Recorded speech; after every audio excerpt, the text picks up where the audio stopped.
All right, we're live. Welcome. 20 years of TCO.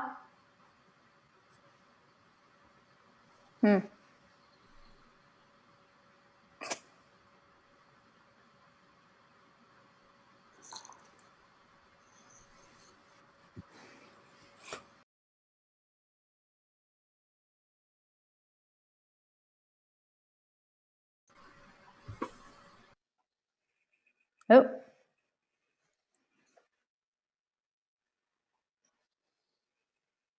Okay, so we're here. We're live. 20 years of TCO. Woo! Yeah.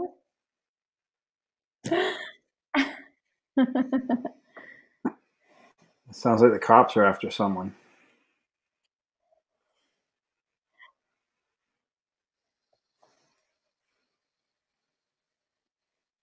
There we are. All right, is this official? Are we ready to go? Okay. Hi, everybody. Welcome to 20 years of TCO. I'm Jessie, your host with Mess and Adam. And we are going to take a trip down memory lane and talk about TCO from 2001 all the way up to today, our 20th TCO, which is pretty incredible. So join us as we take this walk down memory lane. And these are our hosts, as I said. If you guys want to introduce yourself. Go ahead, Adam. You're in the middle. Okay. Hey, everyone. Adam Moorhead, AdRock. Happy to be here. Excited to talk about 20 years of the Top Critter Open. My first Top Critter Open would have been 2006. But I have been around here since 2002. Over to Mess. Yeah, excited to relive 20 years of TCO. I think the marathon match competitors that are going right now may feel like it's been 20 years, but it's only been 22 hours for them so far. But it's exciting to do a little walk down memory lane. My first day at Top Coder was the 2001 TCO. Awesome. That is awesome. Yeah, we have a lot of years together combined. Well, obviously you made a good impression because you're still here. All right. So you guys know who we are for the most part, but and I'm Jessie, as I said earlier, but we're really excited to be here today and going through all the great things. So we're just going to kick this off, and we're going to start at the beginning, work our way through, and share some stories, share some behind the scenes things that maybe you didn't know about. We'll have a few trivia items in the poll section and hop in. And then, feel free to chat with us or ask any questions that might arise as well. TCO is a super important part of our community and Top Coder. And so, the stories we could tell, and we'll tell some of them tonight. Yeah, so I want to interrupt you for a second. I do want to preface this. These stories may or may not be true. Our memories may not remember them exactly. So we're going to try and be truthful as much as possible, but I think our memories are going to run into some things that it may be the wrong year, maybe the wrong, it's going to be interesting. For sure. And definitely pop up if you got any questions. Or call us out if we're wrong. Yeah, exactly. That was not that year. And look at that. Congratulations to Arian for his first TCO. Hope I pronounced the name correctly, but that's awesome. Hopefully first of many to come. Yes, for sure. Congrats. So let's start at the beginning. So Mess, you know TCO01 better than anyone else. Yeah, I think this one was down the street at the time at the Top Coder offices in the casinos in Connecticut. So it was just one track, $100,000. It was pretty exciting. I think the first couple were a little bit more nerve wracking. People may think we have some problems with the arena now. It probably was nothing when there was $100,000 on the line. and we had a few bumps and bruises along the way. We've reran TCOs. I think this one we actually had to rerun one of the part of the problems. We had a start and stop issue. So definitely has not always been a foolproof.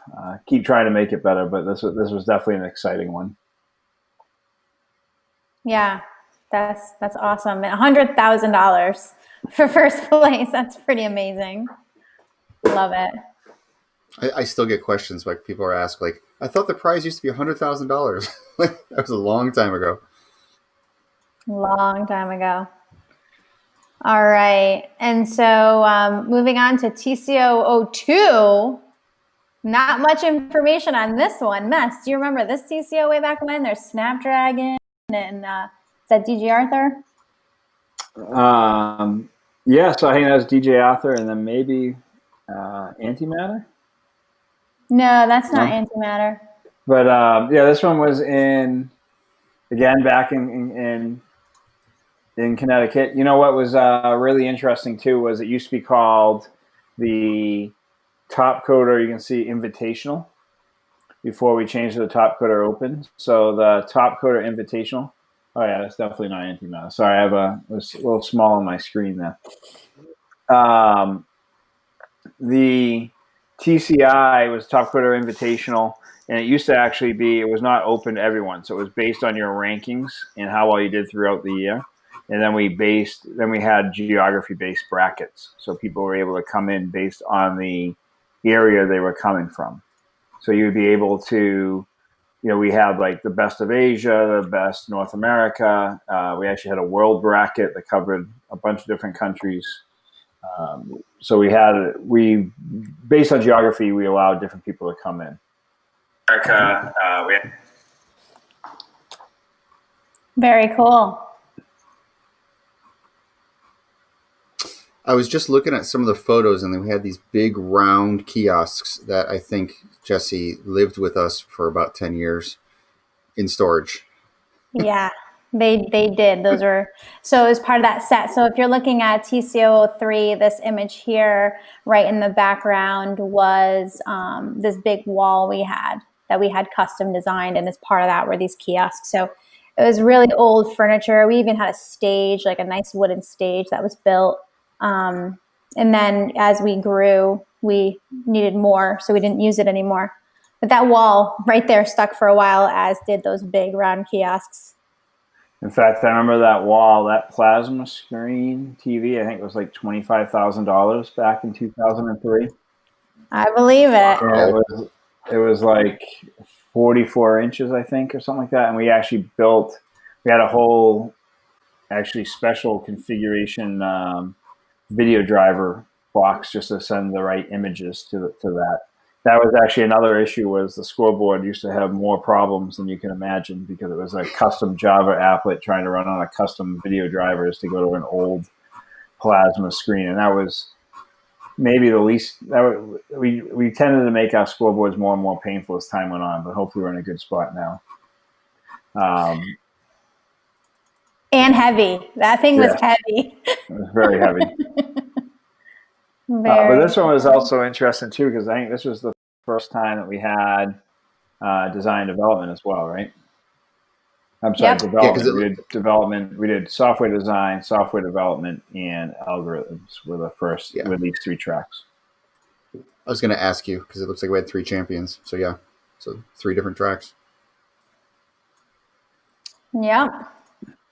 I'm trying to remember who that champion is. I can't remember his name. Oh yeah.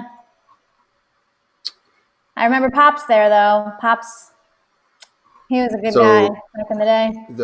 The champions we had was Tomek, R. Nielsen, and Pops. That's it, R. Nielsen. He won the development champion. I think he was Australian. Yeah, algo, dev, and component design. That's what we had. Awesome. Good memory there. No, and then we get to TCO04. That was the year before I started, and the first event that we were out in Santa Clara, California. Yep, right down the street from, was it Great American Park there? And this was also the first year I think we did the custom logos. So years prior, it was always just, I think, just using the top coder, or we just call it the top coder invitational, like 1, 2, and 3, I think. Was this maybe the first year we did the open as well? Yeah, I was going to ask you about that. This is the first time we have top coder open. So do you remember anything about the switch there? Or? I think it was just we changed the format. So we moved away from being geography based to being just, how you performed online. We invited the best people to come on site. So we got away from the geography restrictions. But this one was fun. I remember it was kind of more fun because we had more people, back, different location. Oh. Yeah. So that was great. It was being out in California for the first time. So it was great. We had Microsoft sponsor. I think Yahoo was involved too, if I remember correctly. So we had a bunch of different sponsors. NVIDIA. That was the main reason we went out to California, was to get closer to the sponsors. Yep, and the big old check. Those were quite the hit back in the day as well. The big checks. And then we go to TCO5. Oh, the stories we could tell about TCO5. So this was our first ever logo design challenge with TCO. So that was designed by Christopher Rouge, the 2005 Top Coder Open. We ran a logo contest on topcoder.com, which was super cool. That was also out in Santa Clara. There was that, the Denny's across the street.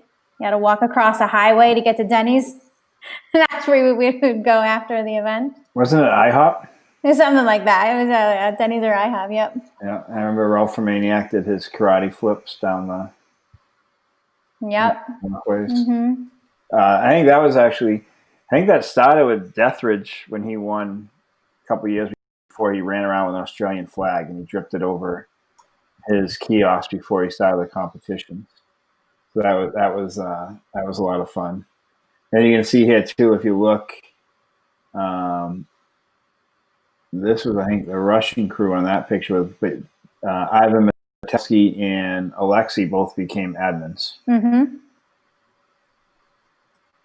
Yep, they did. We had more prizes this time, 155, probably because of the more sponsors, right?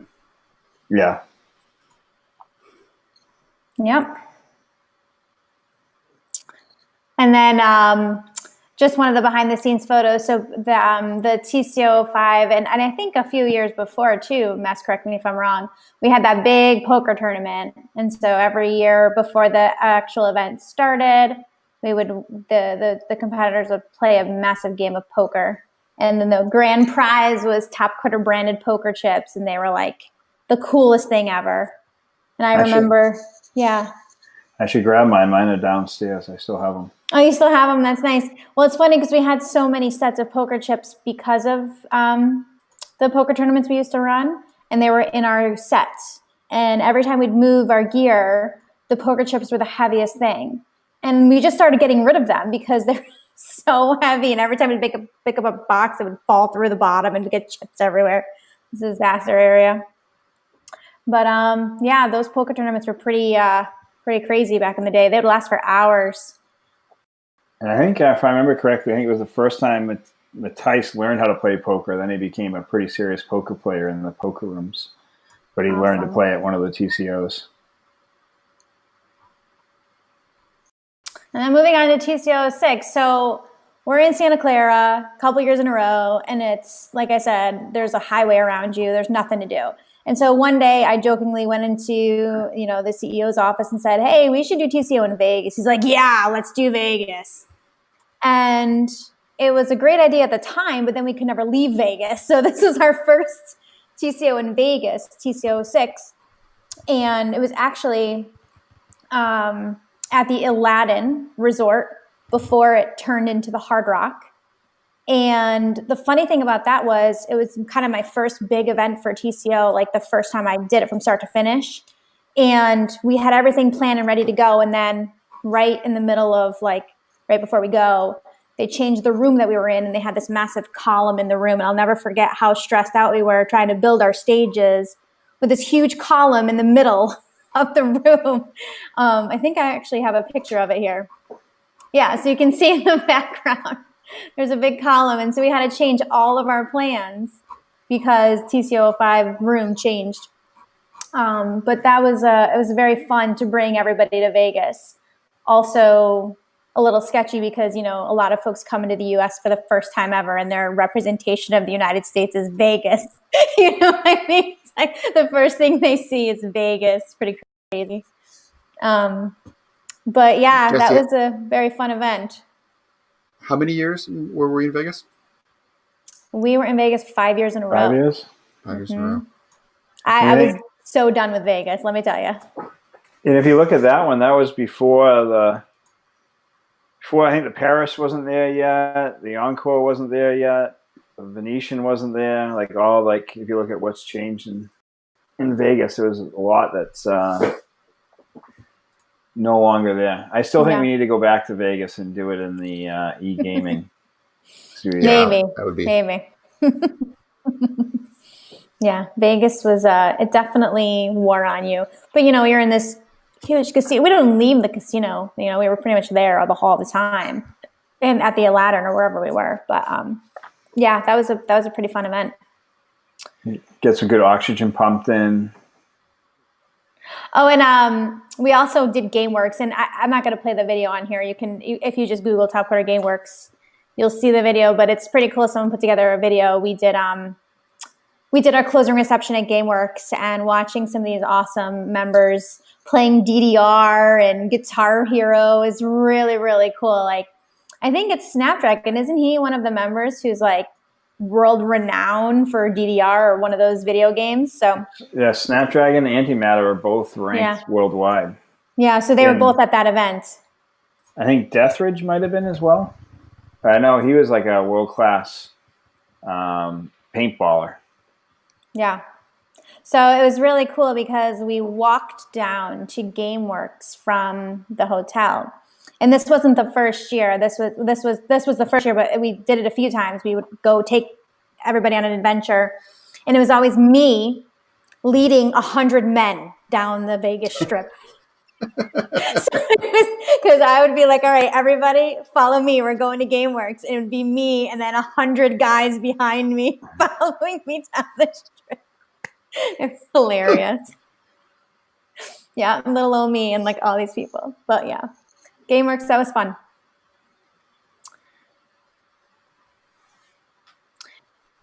Oh, thanks. Yeah. Yeah, TCO7. Okay, so there's a lot to talk about for TCO7, you guys. We're gonna share some secrets today. Well, not really secrets, but we're gonna let slip. So TCO7 was historic for many reasons. Obviously, it was the first time we had design. Yep. TCO7, so that was kind of a big deal. So, Our back first then, design. studio. Yep, called studio. A studio. Mm-hmm. Yep. It was also the first year, believe it or not, we did the live broadcast. So AOL sponsored our live broadcast. We had a massive truck, like trailer outside the hotel at the Mirage, and like the whole studio that came in and ran this live broadcast.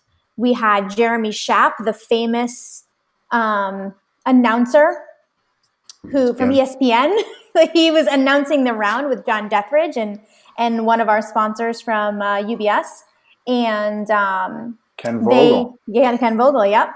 They made that live broadcast sound so incredible. Like, it was the coolest thing ever to watch, the live broadcast. So that was the first year we did it, back in Vegas in 2007.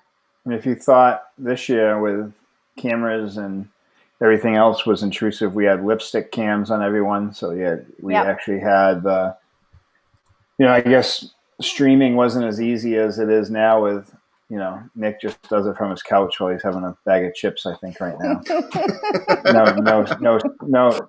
No stress at all. And it's pretty easy for Nick to do this whole thing. It's no, in all seriousness, Nick does a phenomenal job organizing and getting this going. So thanks, and shout out to Nick for getting that going. But back then we actually had the same group of people that did the Oakland Raiders football games. We drove in and flew in to do this whole thing. We had the big boom cameras where looked like a crane sweeping through with cameras on the end and lipstick cams. And we actually had a documentary company that was starting to do it as well. So I think that's lost footage. I don't know if that's even around anymore, but we had a company that was following, doing a documentary. That was kind of the first Top Coder documentary, first marathon match. Yep, first marathon. First design. Mm-hmm.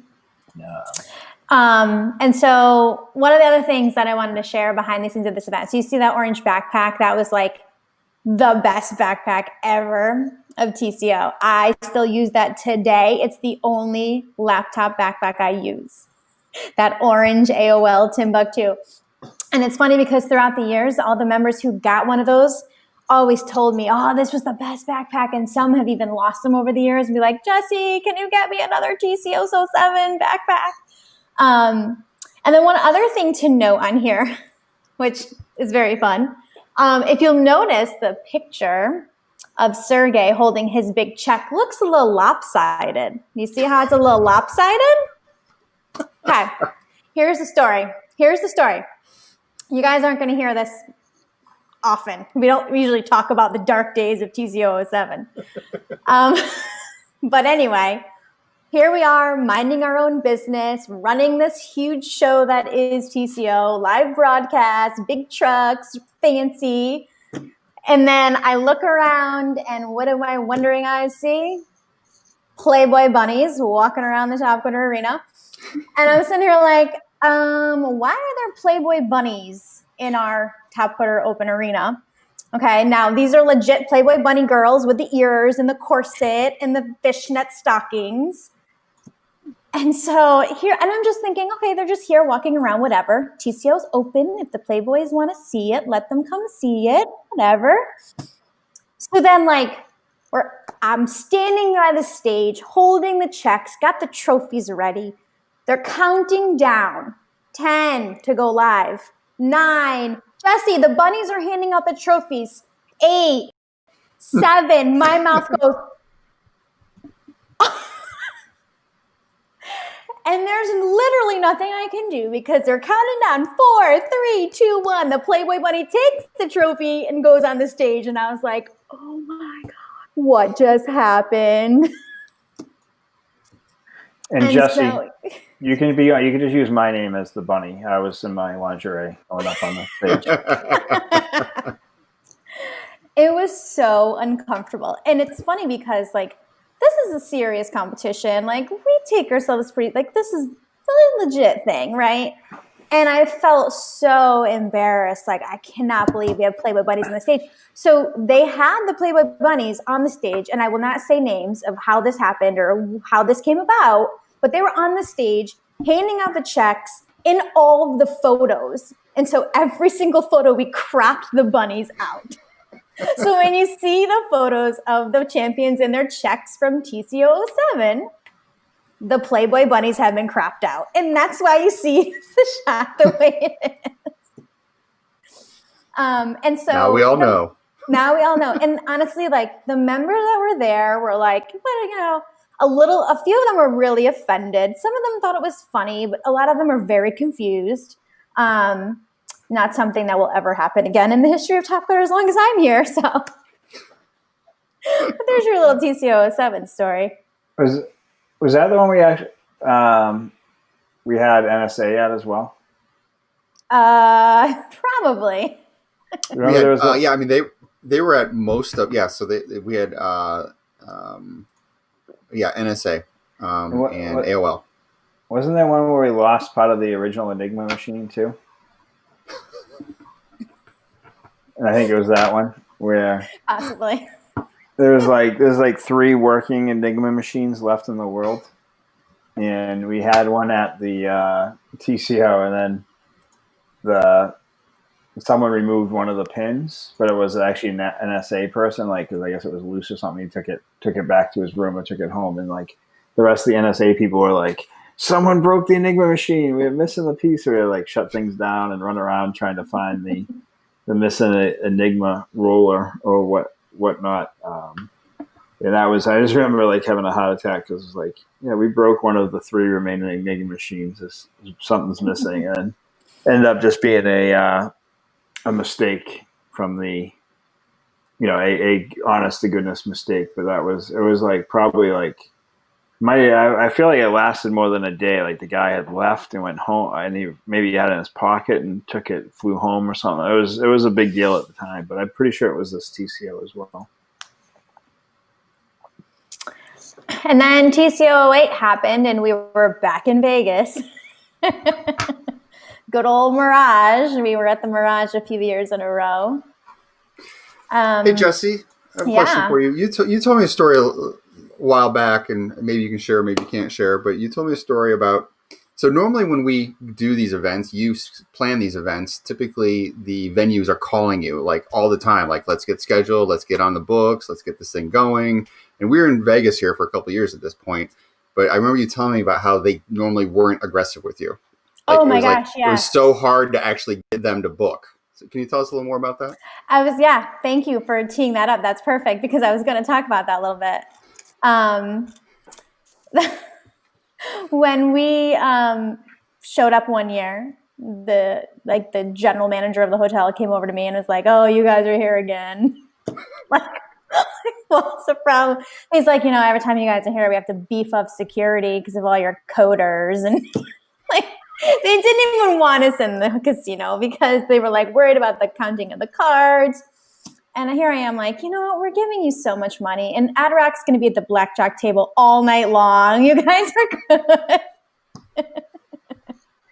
But yes, that was the reason. They were worried about the card counters and our smart algorithm guys cheating. Breaking their security, right? Mm-hmm. Well, I think it was 2000. No, it was 2006 or 2007, Jesse. We forgot to mention we had the live broadcast. We also had the Java posse that hosted it, right? So that was like one of the early podcasts, but also one of those guys was actually one of the original MIT card counting guys that was Bringing Down the House was based on. I didn't know that. That's wow. Good he was know. He worked for Sun. He was one of the Sun guys that worked with I want to say his name was Eric something, with Joe Nuxall on the. Can't remember what the name of the Java. It was like what their IDE that they were making at the time. Java Faces, JSF, Java Server Faces.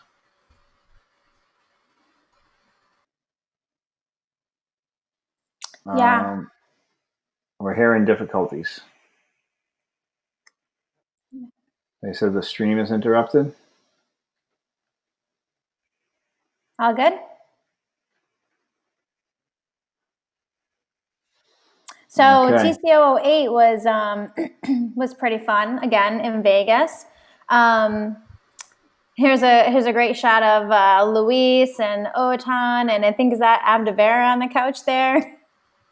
So just bringing in some games, like, it's funny because this is a great representation of our community, right? Here we are in Las Vegas, the playground for adults. You got everything you can imagine, and here the guys are in the ballroom playing Wii. It's like everyone wants to be together. We want to be in that room all day hanging out. We don't want to go visit the strip and do things. So it's just cool. It was a really great atmosphere to have everybody there. Was that the first year we had our lit brackets? Was that the edition that year? I think so. Oh yeah, if you remember when I showed you the picture here, I'll see if I can go back quick. TCO. There it is. TCO6. That truss that has the AMD logos on it. We basically took that truss and turned it into those brackets that you see there. Ah. Yeah. We repurposed them, and you can still see the wall parts of the wall there, the big columns that were the leaderboards. So our set has really improved over time. I still like the awesome. brackets. Yeah, me too. The brackets are super cool. And that was designed by Chen Haas, an old Top Coder employee, right? Yep. Good old Chen. And then we go to TCO9, where things got a little crazy. We had 9 TCO champions in 2009. Also, you can see I got a little creative on my clothing choices. Got some tie-dye shirts going on. That was definitely one of my favorites. Most of the members liked them. There are a few who I will not name that did refuse to wear them. But TCO9 was really, really fun. It was a great event. We had a really great top cutter team back then, and a lot of really great people. And so we really enjoyed hanging out with everybody. And there's a picture of me. I love this picture because we took everyone to the Blue Man Group that year. So we all saw Blue Man Group, and then at the end of the show, one of the Blue Man guys touched my nose and made it blue. And so that was another perfect example of Jesse going across the street to the Venetian with 100 men following me to see the Blue Man Group.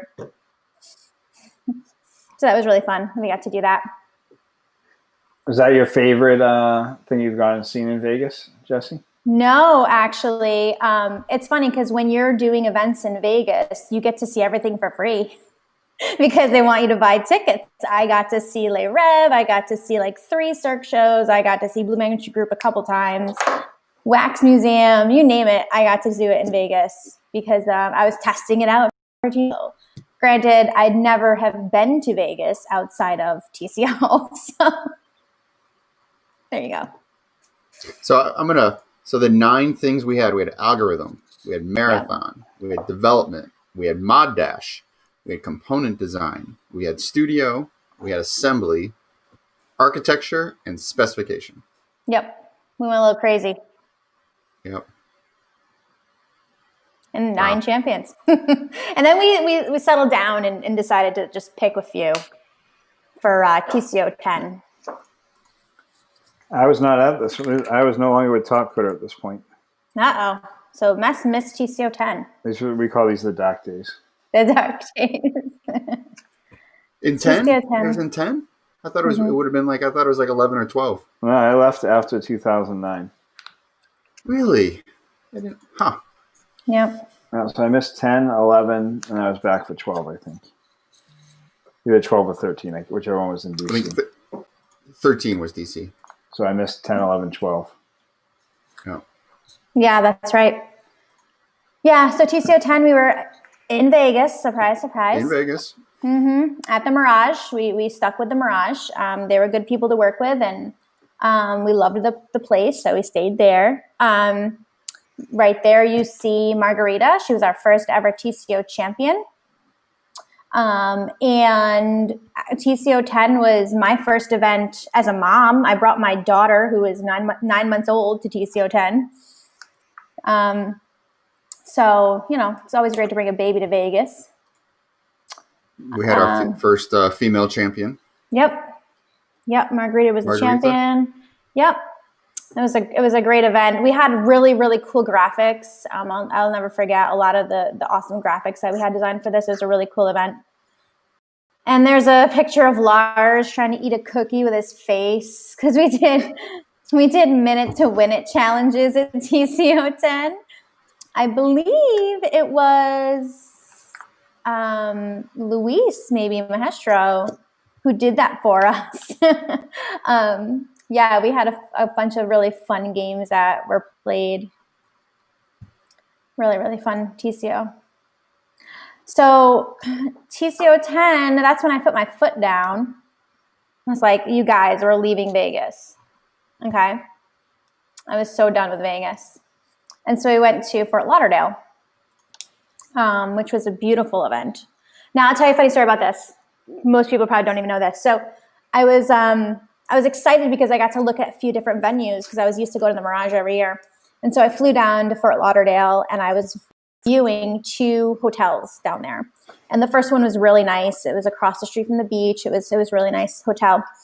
And then, and it was great. It would have worked great. Then the next one I went to, I showed up and it was beautiful. It was on the ocean, the sand right in the backyard. And they had me sampling some food and they took me onto the roof where they had this little restaurant, and there was no ceiling, so it was just you're outside. And we're eating, and there's a sound, and they're like, "Oh, Jesse, do you hear that?"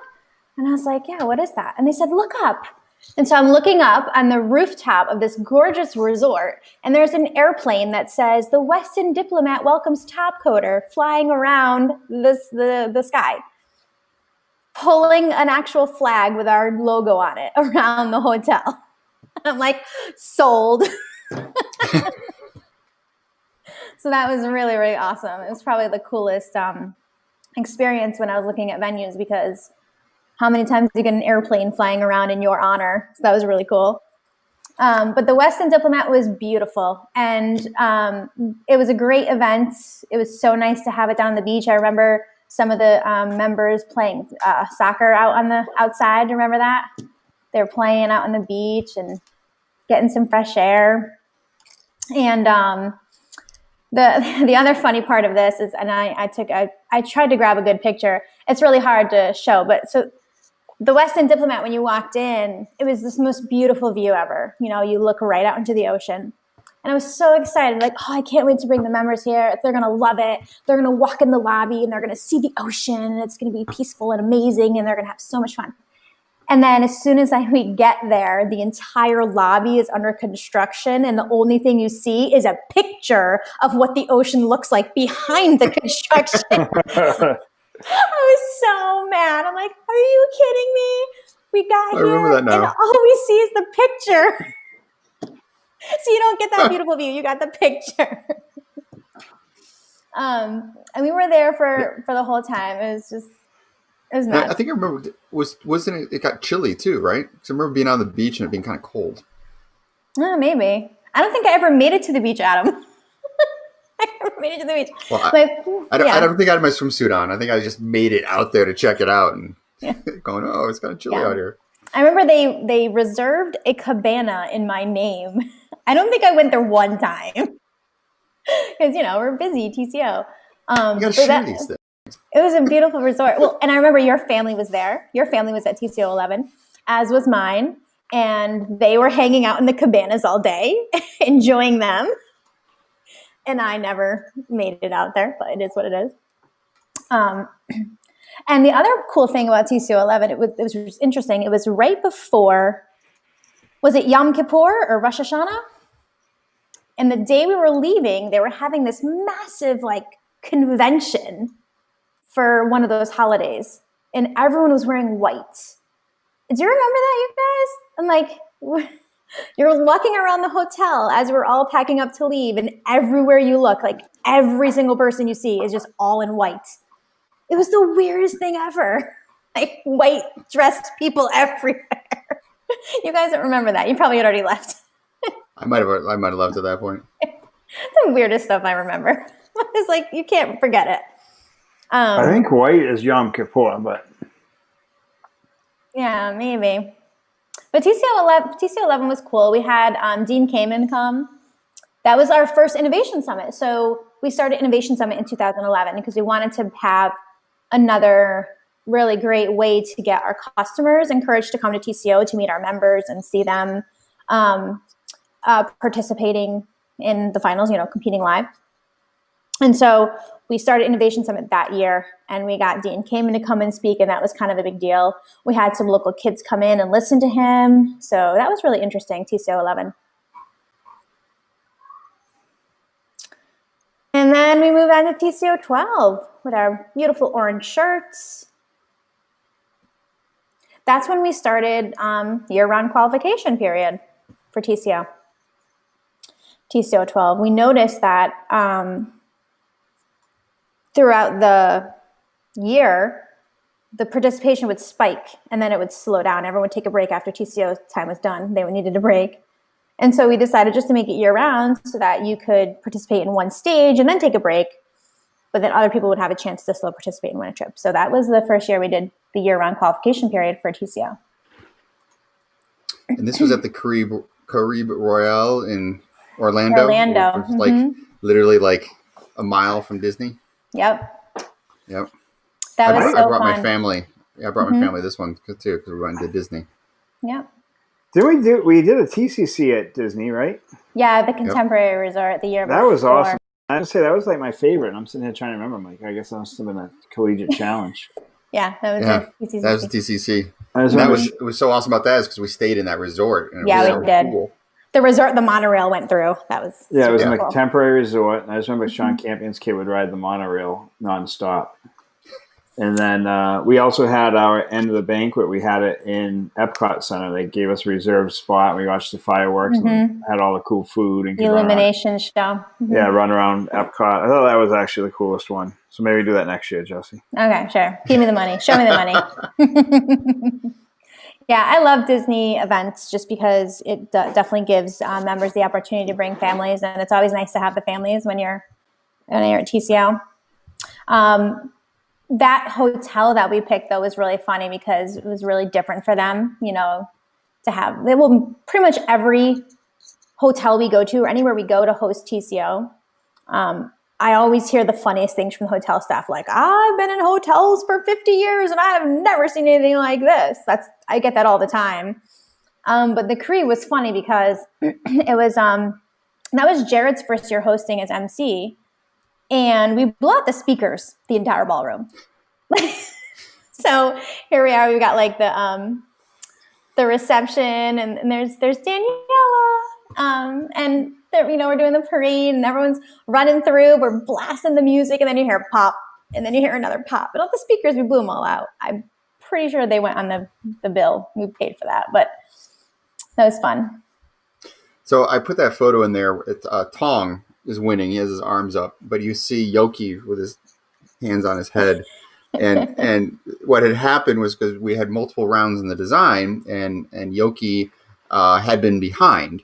And so when we did the countdown, right, it was like all of a sudden, like Yoki's name hadn't been winning. Let's put it that way. And his name hadn't been called. Like, we're like 10, 9, 8, and like his hadn't been called. And all of a sudden he was like, wait a second.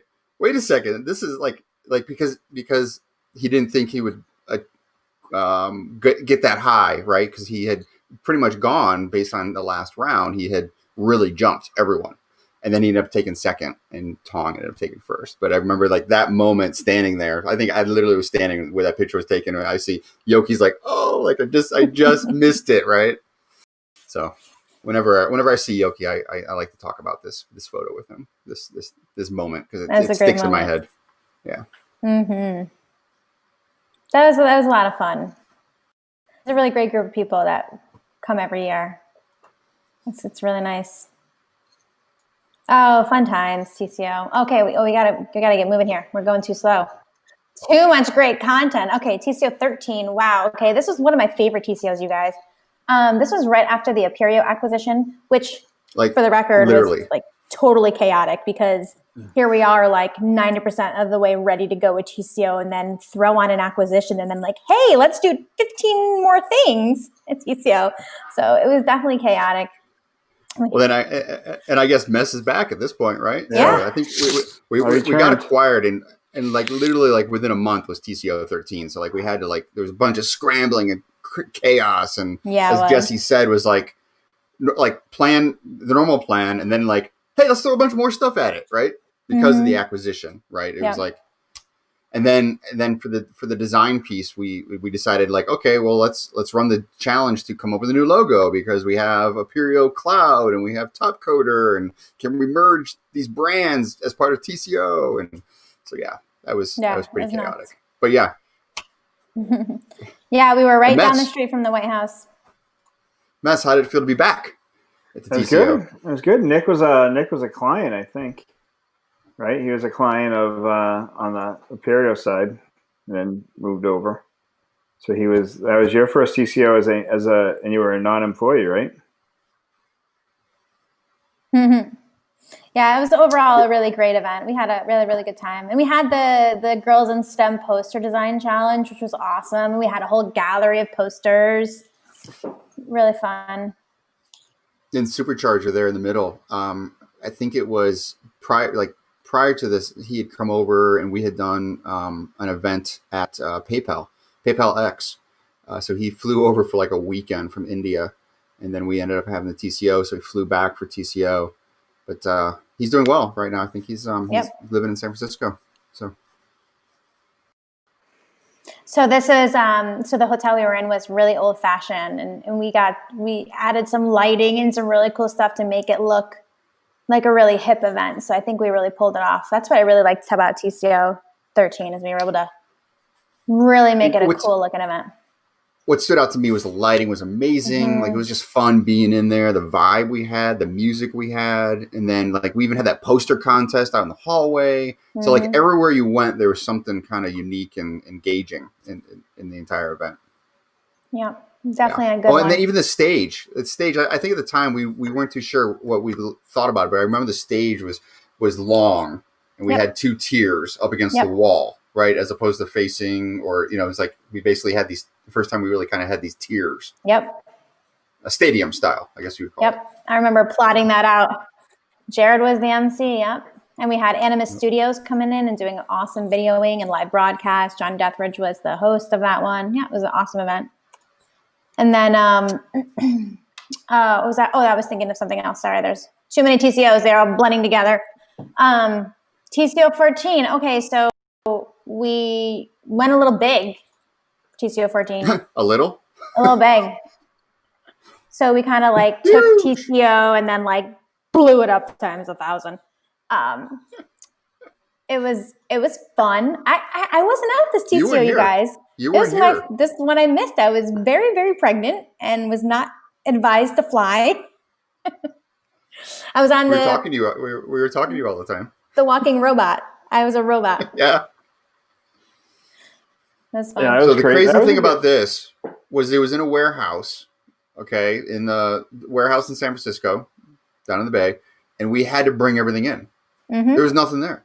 We had to bring in walls. We had to bring in the carpet. We had to bring in energy. We had to bring in everything. We had to bring into this thing, and it was huge. The space was amazingly huge. Yep. And I remember the contestants because. It's San Francisco, great weather, but in the morning it's a little chilly. And I remember us being in there, and the members were cold. Like when we first started the competitions in the morning, because it'd be chilly, and then you'd see the sun kind of come through. And then we had an issue with the sun coming through the windows and blinding everyone as they were competing. So, but space. I mean, it was awesome. It was the space, and again the lighting, and just all the things that we had going on there was phenomenal. It's now a Anchor Steam Brewery, I believe. Really? Cool. It was actually one of the last events there was the Top Coder Open. There was like one other one, and then it became Anchor Steam. It's right behind the baseball stadium. I know that one was huge, and we had a lot of chaos, but I actually still think that was a really cool one. It was pretty successful. We got probably our biggest foot traffic one. Yeah, for sure.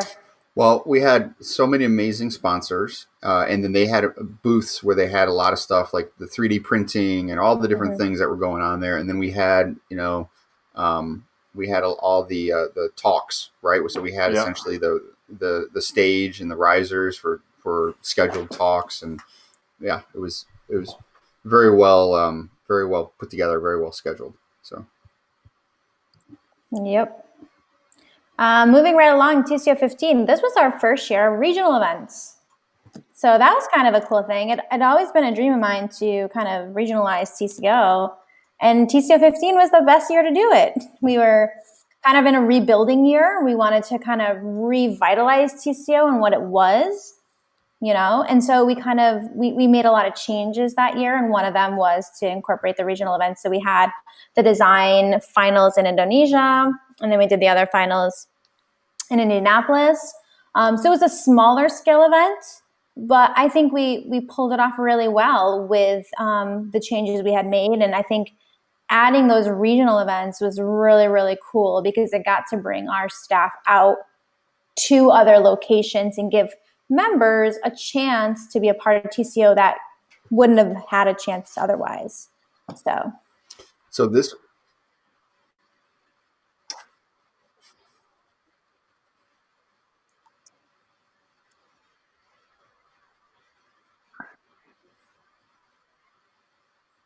Yep, Nick did a great job hosting his first TCO that year, and Will set up a Twitch live broadcast in the corner of the room as ad hoc, and it was awesome. So we kind of just went with the flow, TCO15, and pulled it off. Something different.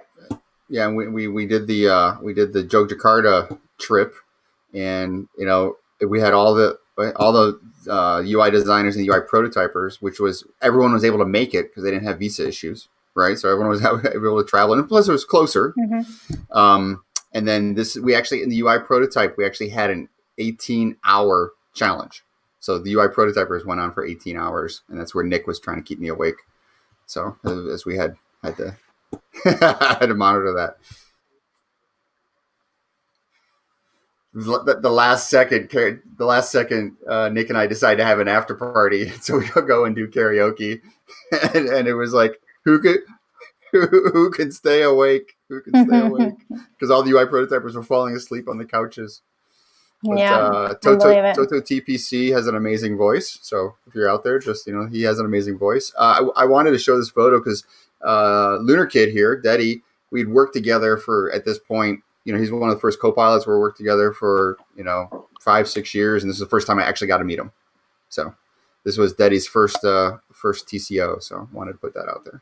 Yeah, for sure. Awesome. And then we have TCO16. So this one was super cool because it was the first event we got to host at a non-hotel or something. We got to host it at Boozell in Hamilton. They had a really great innovation center in downtown DC, and it was awesome. It was such a cool space. It had amazing technology everywhere, screens everywhere. The layout was really cool.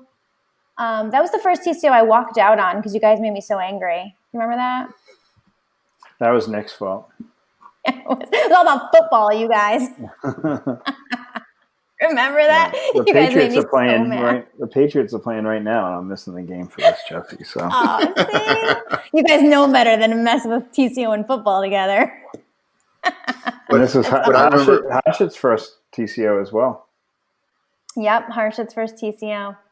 Yeah, that was a fun one. I really, really loved it. I think we had a walk from the hotel to the venue, which was cool, and it was DC, and it was freezing cold, and I'll never forget, all our poor India members and our Indonesia members, they're freezing walking around DC in November. And then we took the really fun trolley to the bar afterwards, so that was really fun.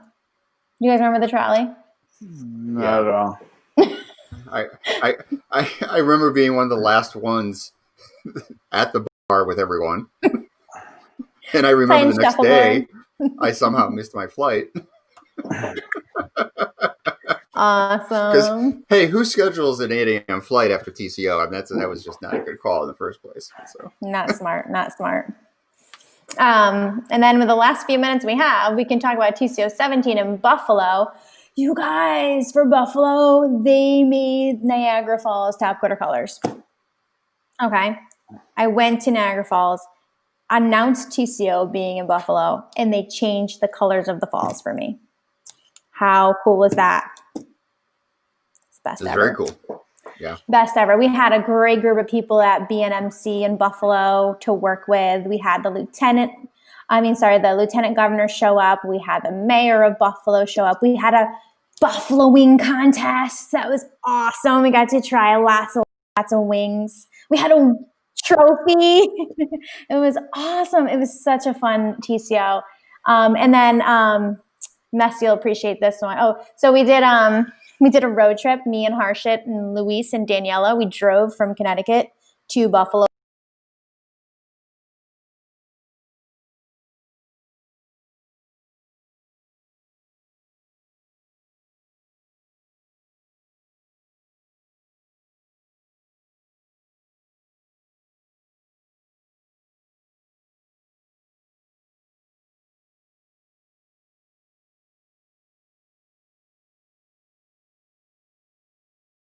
Dallas, which was so fun.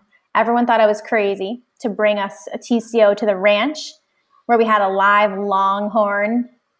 That's actually a cow there in the arena for people to jump.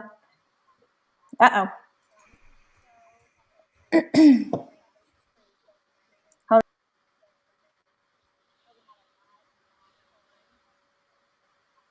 All right. Are we good? No one wants to hear about TCO18. I heard. The problem. That came across. I heard you, Jesse. Fantastic. I actually had my stream was unmuted for some reason, so I did hear that. Yeah. So, and then we were talking about how horrible the internet was. So, I was all excited about bringing TCO to the ranch, and all the guys were very worried about the internet connection. And I said, "Don't worry about it; it'll be fine." But it definitely was not fine. And so Mess spent the Oh, she's entire. muted herself.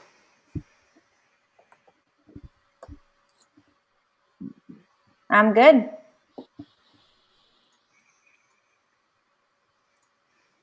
Oh, you guys can hear me okay? Yep. Okay. All right. Well, we're just skipping over TCO18 because clearly nobody cares about that one. See? It's like, it's a disease. It's because we're talking about the internet.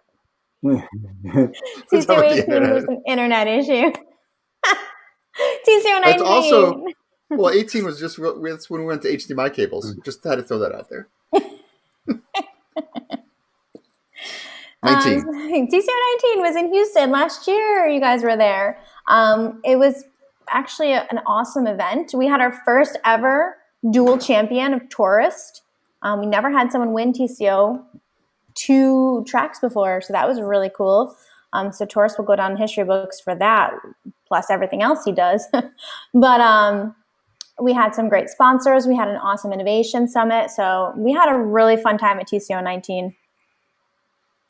Yeah, the Innovation Summit and TCO combined, plus then when we had the member panel out there was pretty phenomenal. Yes, the member panel, which was part of our documentary that we did. So that was really, really awesome. And then we went to this really crazy amusement park, which I thought was like 5 minutes away, which ended up being like 45 minutes away. So that was kind of a, yeah. 45 minutes might be generous. Yeah.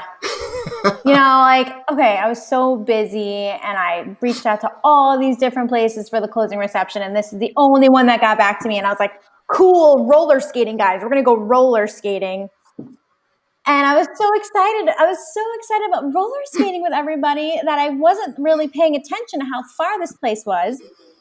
And then we showed up and they're like, oh, but you're sharing the roller rink. I'm like, what the hell? I paid for the roller rink. I want to roller skate with my people. We have to share it with all these strangers? What is going on here?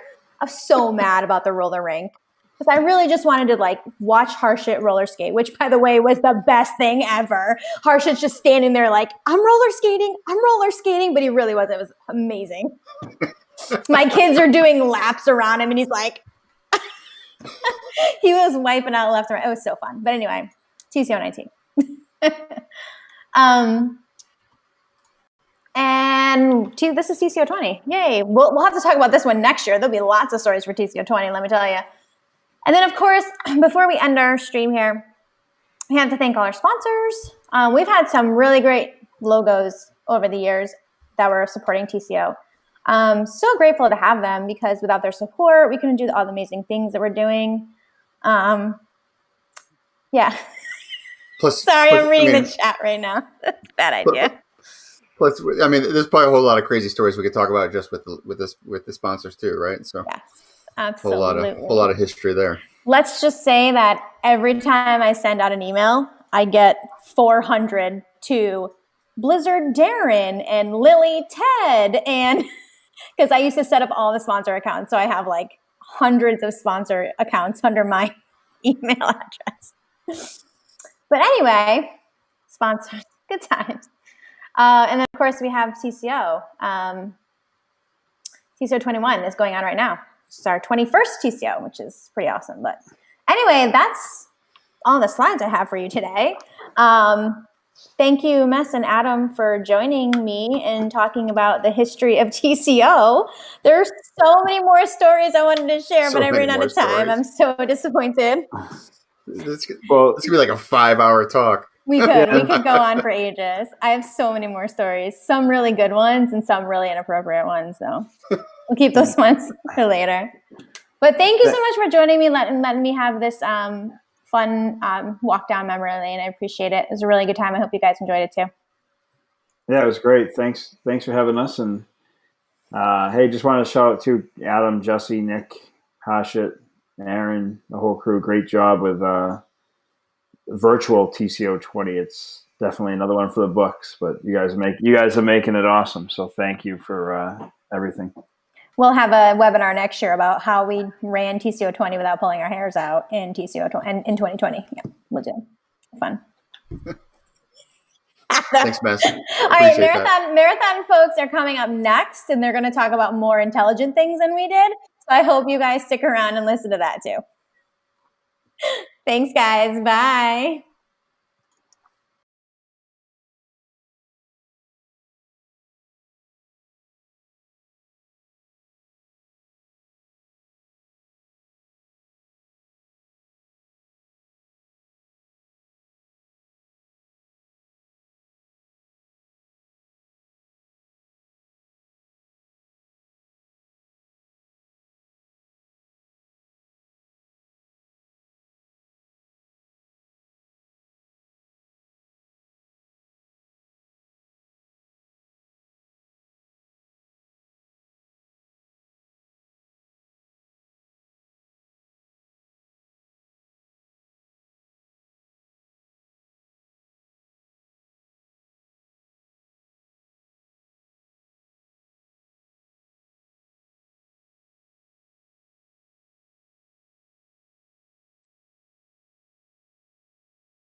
Hello, everybody. It's the final hour of the marathon finals. Very exciting stuff.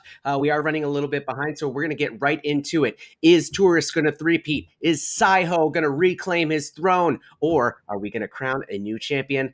We will be finding out, at the awards ceremony, but we'll kind of see where everyone is at, and we'll send it over to Aaron and Dimitri as they will help us kind of understand where we're at. Take it away, folks. Thank you, Nick. Yeah, thank you, Nick. It's a pleasure to be back again. It's fun kind of looking over where the leaderboard is now. It obviously has developed a bit. Everybody's been making plenty of submissions now.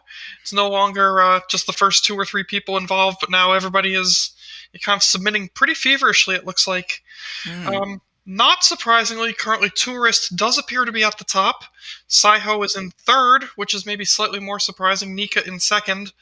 I'm looking, though, and I'm seeing that those scores are pretty densely clustered. We've got the top 8 all above 98 points. And when we're only talking about 50 test cases, that potentially means at or near the very best on 49 of them. So I still think this could potentially be anybody's contest. How about you? Yeah, I agree, Aaron. I think this is a really close contest, and it's pretty much anyone's game at this stage. And throughout the night, what we've seen is the leading position has changed over and over again. I mean, so we had Salapa, who was first for the first 5 hours, and no one could catch him. And then people started catching him, like W-Light, Catalan T, and so Salapa's slipped a little bit, and then he kind of went to bed, so we haven't seen him for a while. Meanwhile, Tourist has kind of been struggling. I've been watching his stream, and he's doing a lot of pacing and talking to himself. He had a decent score, but it wasn't a huge score that would win the competition, so he was doing a lot of thinking, and then he didn't submit for the last 12 hours, and only just recently he submitted, and he went straight to second, just a few points behind IEHN, who himself is a huge surprise. He came out of nowhere and he took a massive lead of a whole percent, which in this particular problem is a big difference. So yeah, he was sitting a whole percent above Saiho. So at the moment he resubmitted, so we're still waiting for his latest result, and looks like Saiho has just resubmitted. I think it will come down to those three, so IEHN, Saiho, Tourist, possibly Nika. Okay. Yeah, really exciting to watch. Yeah, definitely. Well, we'll have to see exactly what shakes out. We did talk a little bit yesterday that it is just those 50 test cases, so there could be a little bit of variance to be had in the system testing results. We certainly do know that strange things happen. Sometimes you can accidentally overtune to those 50 tests. So hopefully it'll still be exciting to see who ends up winning this. Since we're talking about the different competitors, do we want to actually go ahead and really get into who's actually the 12 people competing today? I think that's a great idea. All right. So up first we have Black Math, Christoph Schwerzer from Germany. His name actually comes from a song by the White Stripes, and he's not his first time at a TCO final, but we're certainly glad to see him back again. He's currently looking like he's sitting in maybe third or fourth from the bottom, but we'll see what happens. You never know. There's still almost an hour to go, so we'll see if maybe he's got another solution up his sleeve.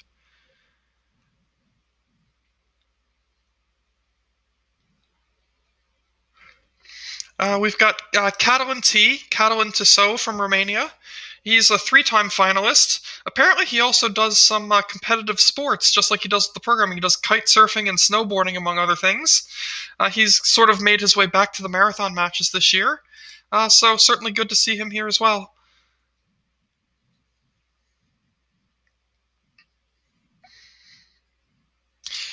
We've got Diver 19, Dimitrio Koshavan from the United States. He's working for Google, board game enthusiast, and knows how to play all sorts of different board games. That's actually kind of something not too uncommon among our competitors, I'm sure. Many of these guys will love to play board games during their off hours. Just a comment, I think he's just living in United States, so originally I believe he's from Ukraine. That does not surprise me. Yeah, the sheet I've got in front of me says United States, and so yeah, it could very well be that he's simply just living here right now. Yep. IEHN, Hironao Tsutsumida from Japan. This is he had his first finals last year. Apparently, this is actually his second time, and we'll see how it ends up. It looks like he's been competing very, very strongly today, consistently for at least for the last hour or so that I've been watching, above the 99-point threshold. We'll see if he can hold that up for the rest of this competition. We've got Milanin, Alexander Milanin, also from United States. A fun fact that I did not know is, did you know Milanin has a real Christmas tree in his room since 2018? I'm amazed it's not dried out yet, but I'm glad to hear about that. Fun Wow, fact I'm about our surprised. competitors. I'm surprised by that.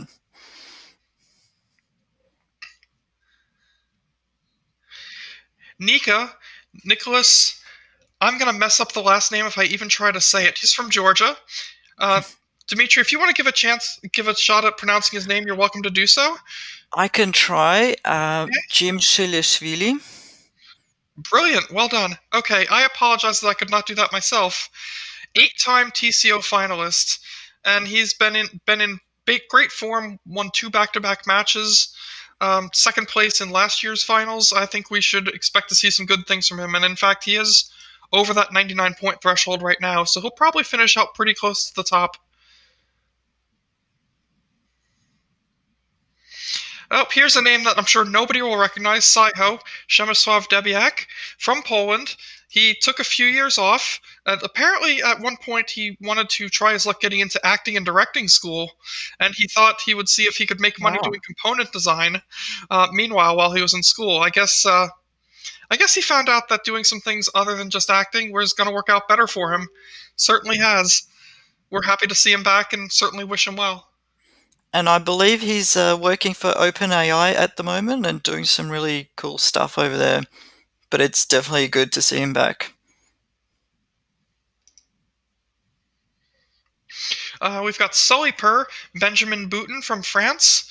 He works for NVIDIA as a roboticist, and he's also a sports enthusiast, apparently playing tennis and basketball. And back in 2017 completed an Ironman. That's actually really impressive. For those that don't know, an Ironman is a roughly I think 3K swim, a 112-mile bike ride, followed by a full marathon distance run. Basically an all-day sporting event. He's impressing me by just knowing that, more so than even the programming stuff. Yeah, that's really impressive. Not many people could do that. Tomarun, Nobuaki Tanaka from Japan. So apparently he is not only a veteran in marathon matches, but also likes running marathons. So I guess maybe he and Sullyper can go out for a run after they're done.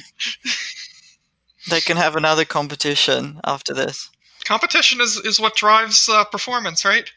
A real marathon competition. This is a real marathon. 24 hours of programming is absolutely a real marathon.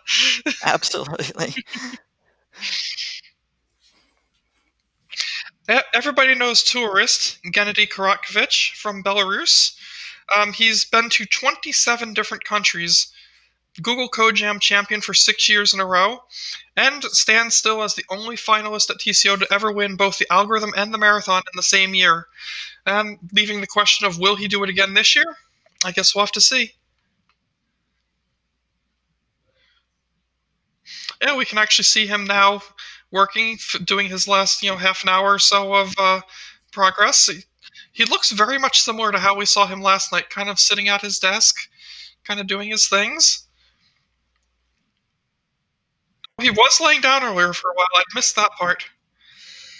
David Vago from Hungary. He's apparently the only finalist who competed in marathons 14 years back, and this is his first ever TCO finals. Yeah, he was competing in marathons right at the very first marathon that we did, even that test match. So it's great to see that he's finally here for his finals. I mean, what a way to stick with it. If you want to talk about marathon and really just going the distance, 14 years is a long time. And of course, Vladimir Leite from Brazil. He's the most experienced marathoner on Top Coder, having done over 200 competitions between some of the sponsored matches and the fun matches, with 37 wins. And he has been to every one of the marathon finals in this decade. That's pretty impressive. But when you talk about experience that you're trying to compete against, even though he's not currently in the lead and it looks like this might not be his year, you always got to wonder if he's going to be a force to be reckoned with just purely by the experience.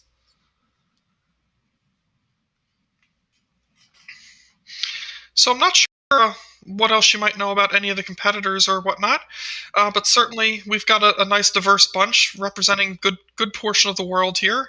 We're excited to see everybody competing. There have been a few changes to the leaderboard, which is not surprising. During this final hour of competition, we're seeing everybody kind of make their last few submissions. Probably they're all testing very ferociously locally. They've probably got 3 or 4 different submissions that they really like that they've worked on recently, trying to decide which one is actually the best of the best. It is currently looks like IEHN at the top of the leaderboard, with Tourist very, very close behind him. But again, what we were saying about the kind of scarcity of test cases in those provisional tests, it's pretty likely that things could change, or at least it's certainly a possibility. Yeah, I think it's a possibility. I mean, 50 tests don't really give you that much information. And when we do the final testing, we're going to run about 2,000 tests, if not more. So definitely a lot of the special cases need to be tested correctly because they're going to occur in the final test.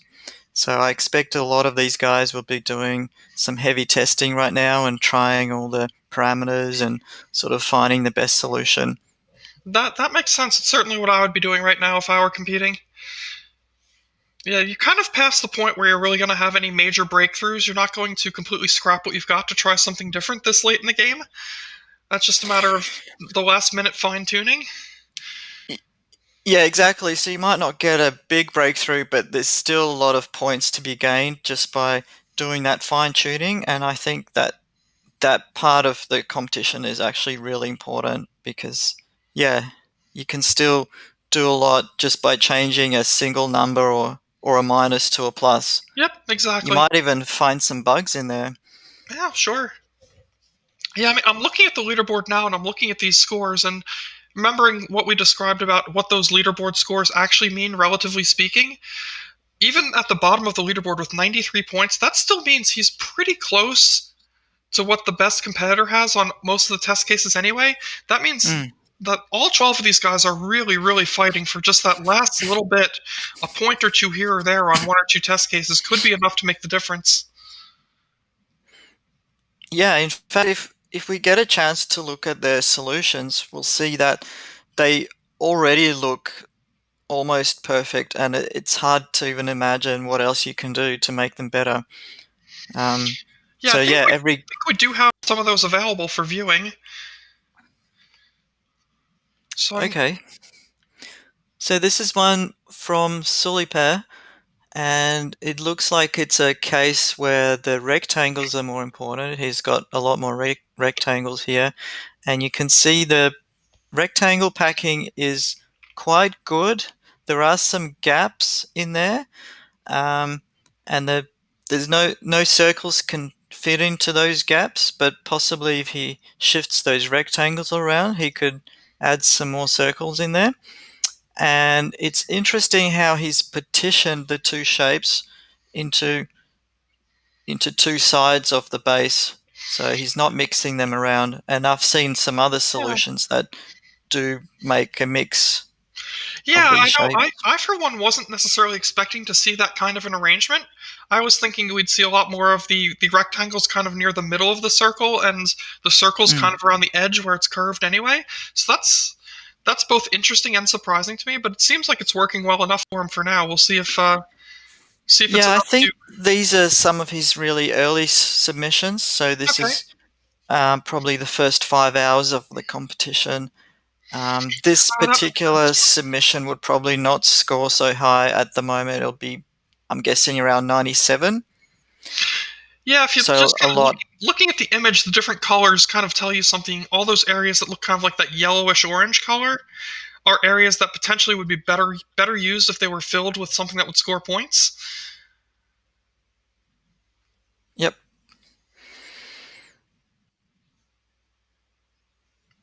Okay, we've got Saiho here, and you can see what he's done is he's actually filled in some of those gaps, and I really like how he's got the circles kind of touching each other. So there's one area where I can see 4 circles and then a little rectangle between them. So that's a really clever way to fill up the space. Yeah, utilizing those smaller rectangles to take advantage of some of that gap space that exists. Again, you never really know what competitors are going to come up with. As much as we do test these problems and try to really work on them and see what's possible, there's always some surprises, and that's really pretty neat to see.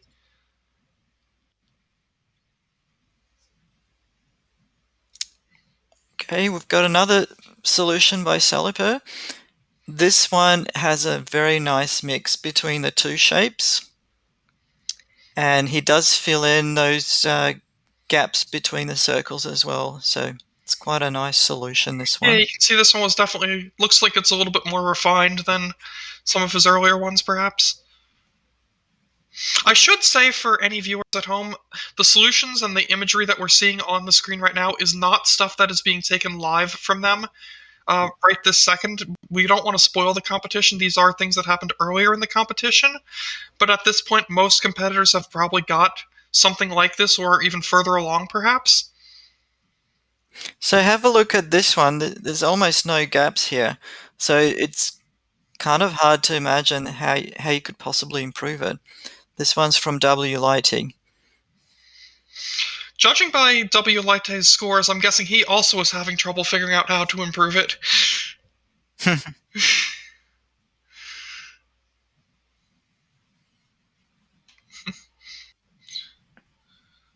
Oh, okay. And in fact, Harshit on our information research desk is telling me that he has a completely different approach now that he's trying. He was during the day today was pretty frustrated with how things were going, so not surprising.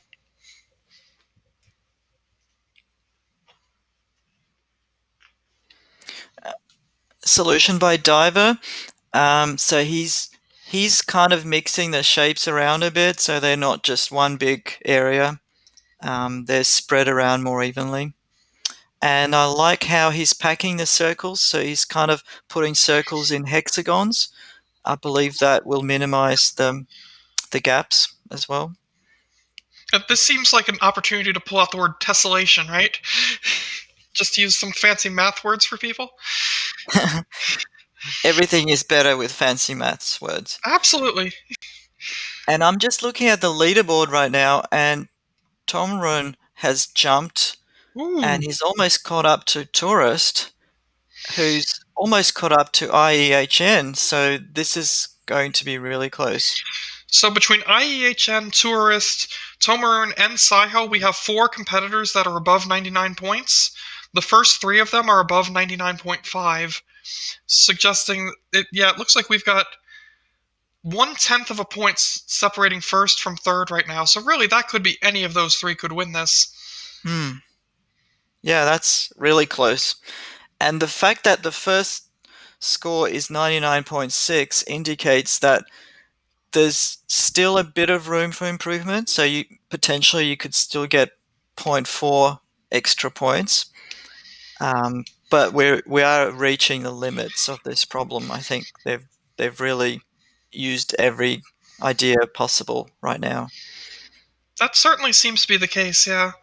We'll see what else they come up with in this last. We've got less than 30 minutes to go now, but I wouldn't put it past somebody to come up with something interesting just to get that last little bit of improvement, right? Absolutely, everything's possible. I mean, we just seen a couple hours ago, IEHN made a massive jump, and he became first by a large margin. He was leading by a whole %, which is massive in this competition. So I'm wondering whether that particular submission was possibly too early, and that gave other competitors some more ideas to keep trying. Maybe if he held it back a bit. it could have been useful, but at this stage, yeah, there's not much time left, so you've just got to throw in everything you've got. Yeah, we'll certainly see what happens. I'm still interested because I suspect we're going to see, obviously, at least a few more submissions, probably 1 or 2 each from the top few folks. Of course, there is that sort of trick where during the last few minutes, you want to just leave a few extra minutes just in case you make a submission that's bad accidentally, so you can resubmit and correct yourself, and then kind of leave that maybe 5-10 minutes of buffer time just in case something went wrong. So we're looking at IHN's screen at the moment, and I've been watching him before, and he's been listening to some really nice classical music and almost kind of dancing or swaying to it. So it almost looks like the music is helping him to relax. Now, do we know, has he been awake and alert the entire 24 hours of this competition? That's a good question. From what I've seen, he's been awake most of the time. I haven't seen him sleeping at all. Okay. I know that other people have taken naps or at least tried to sleep. I don't think anyone has slept for a long time because it's really hard to sleep when you're in the middle of a competition and your mind keeps ticking away and you're still thinking about the problem. Of course, there is money on the line for this, so there is actually some real reward at stake with making sure that you do a good job. So I guess, yeah, that makes sense. Where I was going with that is I have to wonder if maybe the lack of sleep is starting to impact some of these competitors. You get a little bit tired, you start getting into that music just a little bit, you start having a much better time than you might otherwise. Yeah, I'm sure that would help. So in terms of money, the winner will get $10,000, which is nice. And I think the second place was it 1,000? I believe it's 1,000. Yeah. So it's quite a big difference in terms of the payout. Okay, it's 1,500 for second and 1,000 for third, it looks like. Right. Yeah, again, our crack research team is kind of feeding us the answers as we're talking here. Thank you, Harshit. So that's a difference of 8,500, and it could come down to just 0.1%. Yeah, that's in terms of score. That is really what it's probably going to come down to. Just looking at how these things are, if you look at the difference between Tourist and Tomarun right now, between second and third place, that's a difference of 0.02 of the score. It doesn't really get any tighter than that. I would say, given that there's only 50 test cases, I would call 0.02 basically a dead even tie. The selection of test cases that comes up for the system testing, that could really change that. Do we know how many system test cases are going to be run? So I'm hoping there'll be at least 2,000 cases, but we may need to run more cases just to separate all the competitors out properly. That makes sense. Yeah, I do know from other years with the TCO finals, every now and again having to try to get creative to make sure we're really sure of the results and packing in as many tests as we possibly can. We've got live footage of Tomaru now, and we actually could just see him for a second there. It looked like he was really starting to nod off. Oh. I suspect the fatigue was possibly getting to him just a bit. Look at that packing. That is amazing. It doesn't get much tighter than that. And not surprisingly, he's very, very close to the top of the leaderboard. So he's, trying to see if he can do just a little bit better.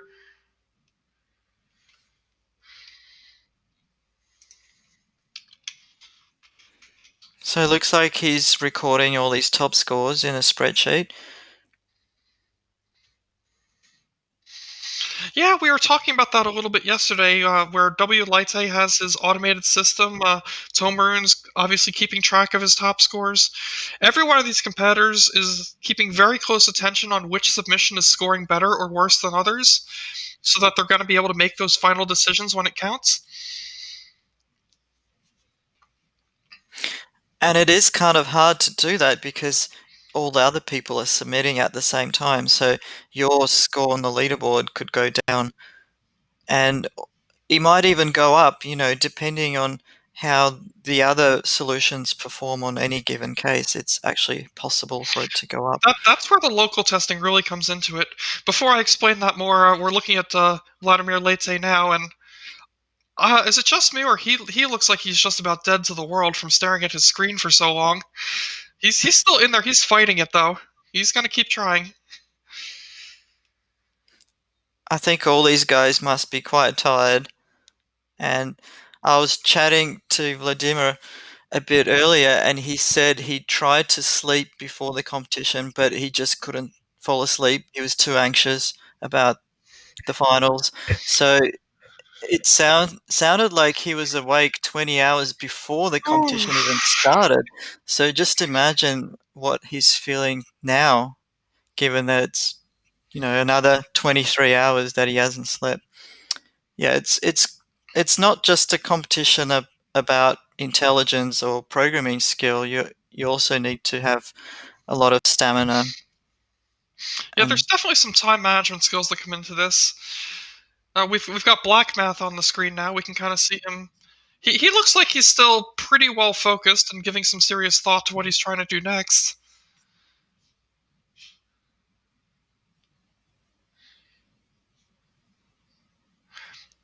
Yeah, regrettably, it's hard to make out a whole lot, nor would we be in a position to really give out too much detail of what they're doing just from looking at their code.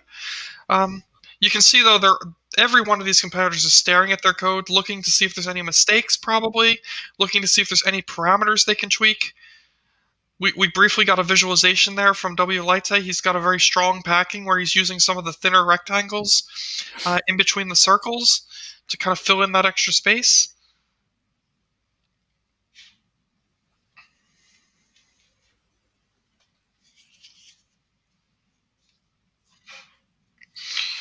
And we're coming up on just about 20 minutes left in this competition, so really coming down to the wire pretty soon. So it's interesting how everyone's using a slightly different coding environment. So W. Light was using Eclipse. Okay. And I've seen some other people just using sort of basic, like Notepad kind of editors with some highlighting. And Tourist has a really interesting setup where he's got this blue screen file manager thing, and he can quickly go through each file and open it up and close it. So he uses that a lot.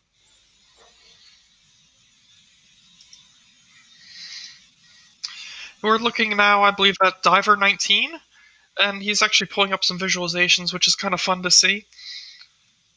And it appears as though he's paying very close attention to some debug output. Looks like maybe he's trying to find a specific case that's going wrong, or some specific parameter he's trying to tune, maybe some sort of a subtle bug that he's trying to work out.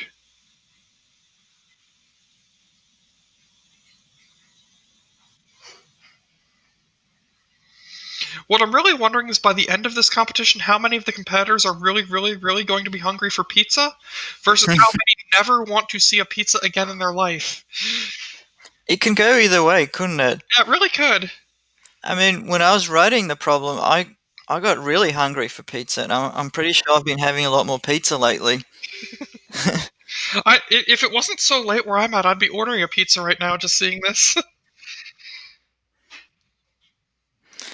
But I guess after seeing it for 24 hours, you probably don't want to think about it again. Yeah, that would make sense. I probably wouldn't want to think about it anymore either. Although, that said, there have been many TCOs where within hours after the competition ends, some of the competitors are asking me, when can we get a practice room set up, because there's some more things I want to try.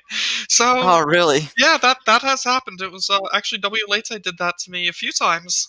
He's always been very excited and very passionate about what he's doing, so I can't fault that at all.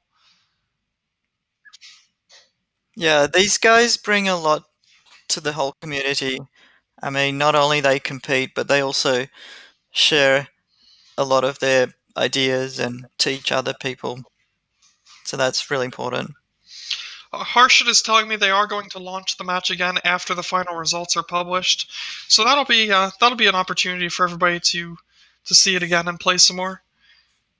Oh, look at that! So the difference is 0.9 between the top three. That's super close. That is close. It looks like between 3 and 4, Saiho is maybe just a little bit behind Tomarun. Maybe enough that there's a statistically significant difference there. I'm not sure. Yeah, I guess 0.5 would probably be a significant difference. Although with only 50 test cases, it's entirely possible that there's just one test case that's messing them up somewhere. Yeah, it could be like a tricky case where, for example, you don't have enough shapes of a particular type and you're doing something silly and just missing those extra few points. That certainly happens. Sitting at about 17 minutes left right now. I'm actually getting excited because I believe we're going to have a couple of competitors come on when the match ends so that they can maybe talk about their thoughts for a few minutes. I'll be interested to hear what they have to say. So here we have a visual of the actual pizza. Ooh, with the images. I like that. There's a lot of rectangles in there.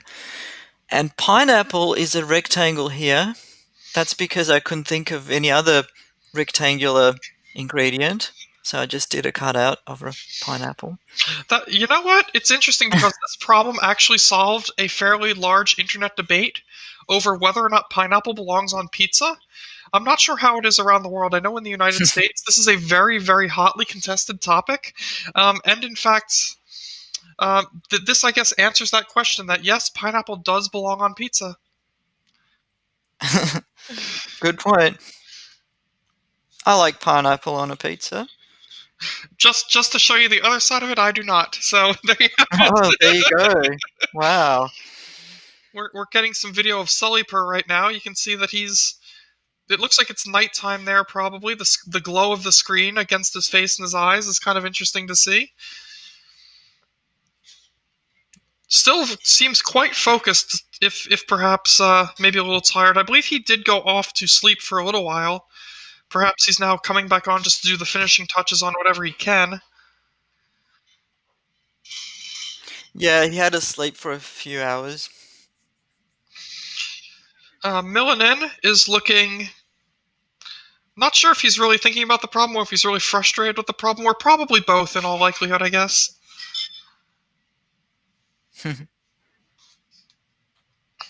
It's funny, we're at that point in the contest now where actually seeing what the competitors are doing is perhaps the more exciting part of watching what's happening.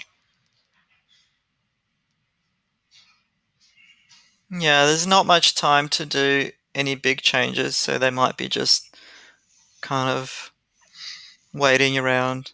We could even be coming into those last few minutes where folks are, maybe even afraid to make a new submission if they don't think that they're going to have time to fix it if they need to afterwards. Yeah, that's a good point. It might be better. They might be better off not making a submission at this stage because if you make a mistake, then you won't have any time to fix it, and it's really dangerous to do that. And I know some people have done that before. They've submitted in the last 5 minutes, and the code was buggy, and they lost some points because of that. Yep, that certainly has happened. We still see IEHN, Tourist, and Tomarun all kind of floating around near the top there. First and third place separated by a mere 0.1%, which, I'll say it again if I haven't said it enough times already, with only 50 test cases, is not a lot of difference.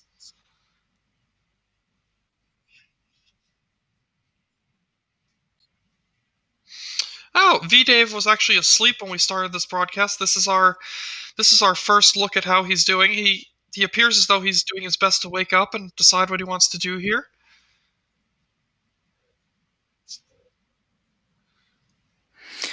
So V-Dave was the last person to make his first submission. I believe he was sleeping in the beginning of the competition.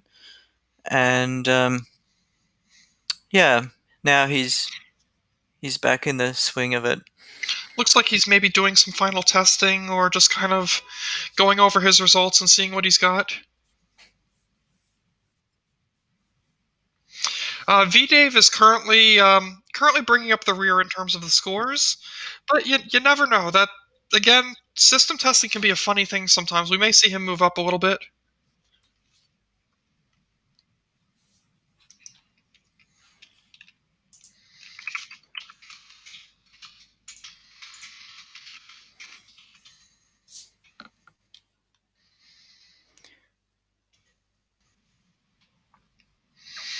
Yeah, it was an interesting point you were bringing up, Dimitri, about how everybody's got sort of their own development environment. You can see the variety of different tools that folks use. Some are on Windows, some are on Linux, some are probably using a Mac. We've got a few using, just their favorite command line tools. We've got some folks using different IDEs. What do you like to use, Aaron? Ooh, it really depends on what I'm doing. If I'm doing development for work, if it's in like C# or something like that, of course I'll be in Visual Studio. If it's any kind of HTML, JavaScript, or even Node.js, that kind of stuff, I'm usually just using Notepad++, my favorite editor for just general purpose, whatever I'm doing. I'm not a huge fan of VI or Emacs for anything that I don't need to use them for. I know some people swear by them. They're just not really my thing. Yeah, I'm kind of similar. I just like a good editor that is simple with some nice highlighting, like Notepad++. I use Kate on Linux. Okay. If you've heard of that. I have. And I like being able to open lots of different files and sort of going between each file, so I find that useful. But I'm not a big fan of big, complicated editors because they kind of slow you down, I think. Yeah, they kind of do. Heavyweight IDEs sort of. Yeah. They carry along their own baggage. We're seeing a little bit of footage of Tomaru now. We actually saw him just a moment ago. He's hanging in there. Looks like he's still at least somewhat alert and going on. I'm sure he's got to be tired like everybody is.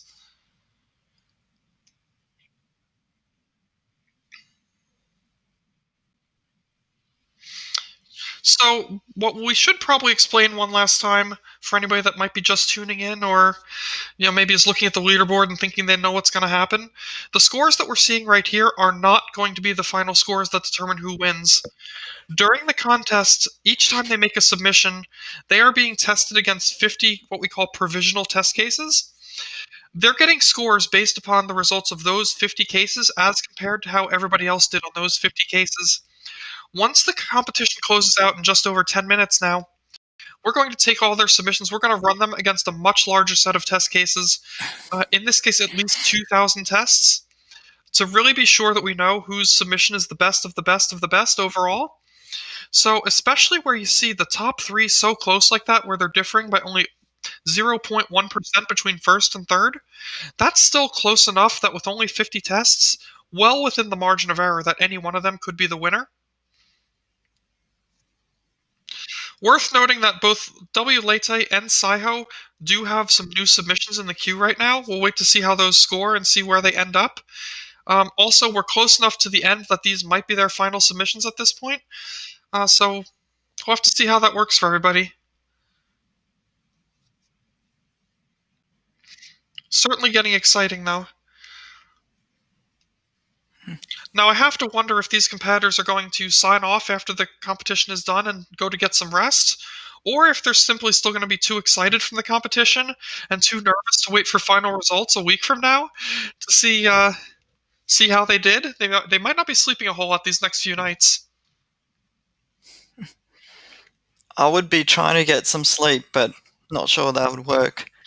That's what I wonder, yeah. I feel that these guys will want to find out how others did and what strategies they've used. Especially while the problem is still very fresh in their mind.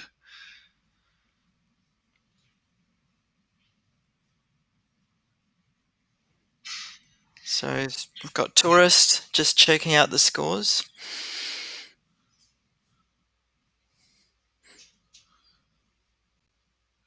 Yep. And actually, you can see across the top of his screen there, it is $10,000, $1,500, and $500 are the prizes for the first three. So, apparently, our research team is telling us that Tourist is using something called Far Manager. I don't know that one myself.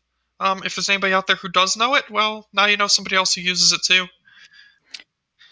I used to use something like this like 20 years ago. It was really popular in Russia, but I haven't seen anyone else using it recently. So it was quite a surprise to see it.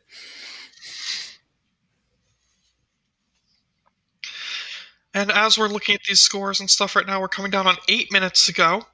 Still seeing what Tourist is looking at. He is actually looking at the scoreboard. I suspect he's probably done making submissions at this point. Probably just waiting to see where everybody else ends up.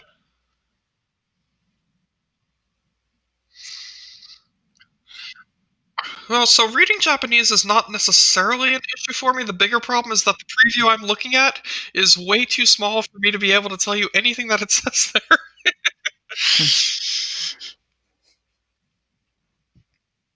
But that works. Hey, we've got competitors from all over the world, so not everybody's using English. IEHN certainly looks like he's still pretty alert. We've got a great view of him from his webcam. That's fantastic, actually. He is currently leading, so if in fact the scores in the order that they are right now hold up, you're looking right now at your winner. Whether or not that's going to be the case, though, as I've said, we don't know for sure. There could be quite a bit of shakeup when we do the final testing.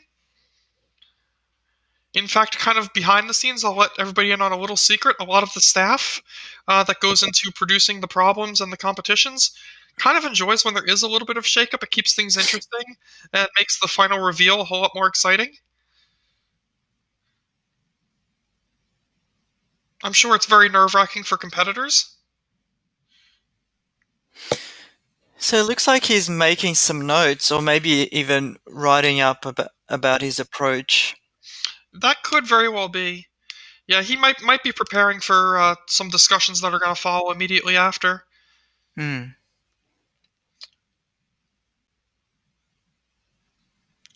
So we don't know where Tomarun's latest submission is going to land him, but we do have currently still 3 people over the 99-point mark.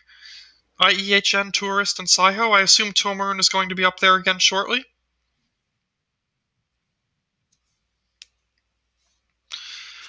Yep, this is exactly what it looks like when they go to look at their submissions.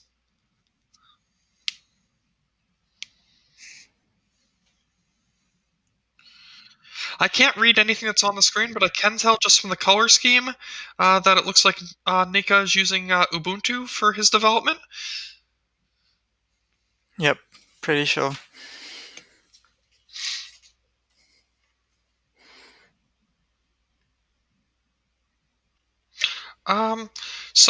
What's interesting to see is I just saw the results for W. Lighte come in. He's up above 99 points now, and currently sitting in third, pending the results of how Tomarun's submission does. Oh, wow. That's quite the jump from 8th place to third. That's a huge jump. And again, that's only 0.3% away from first place right now. That's close enough that with some of the variation in the tests, that could actually put him right on top, maybe. Wouldn't that be something? He was leading this competition a while ago, and then he went to sleep, and then when he woke up, he was overtaken.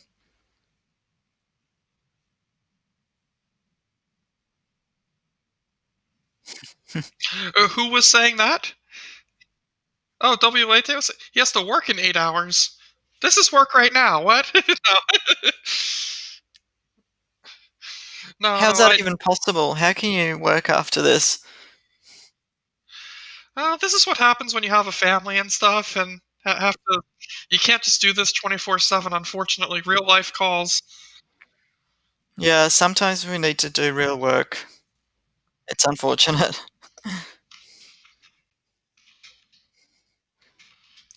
It gets in the way of the fun things that we want to do. Yeah, real life gets in the way of Top Coder. We've got to prioritize better. Definitely Top Coder is more important, in my opinion. So apparently I'm being told that during the competition, Tomarun was making notes about the time he stopped to drink coffee, when he would stop to take a break, and things like this. Just being exceedingly disciplined about his scheduling and his timing throughout this. That's pretty serious commitment. I like it.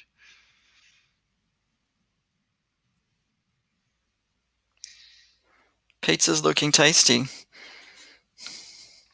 It is looking pretty tasty. As I was saying earlier, if it wasn't so late here and there was still a place open, I might actually get myself a pizza. You could make one. I could. I actually have the stuff in my fridge to do that. There's just one problem, is that I'm lazy and I'm not going to do that.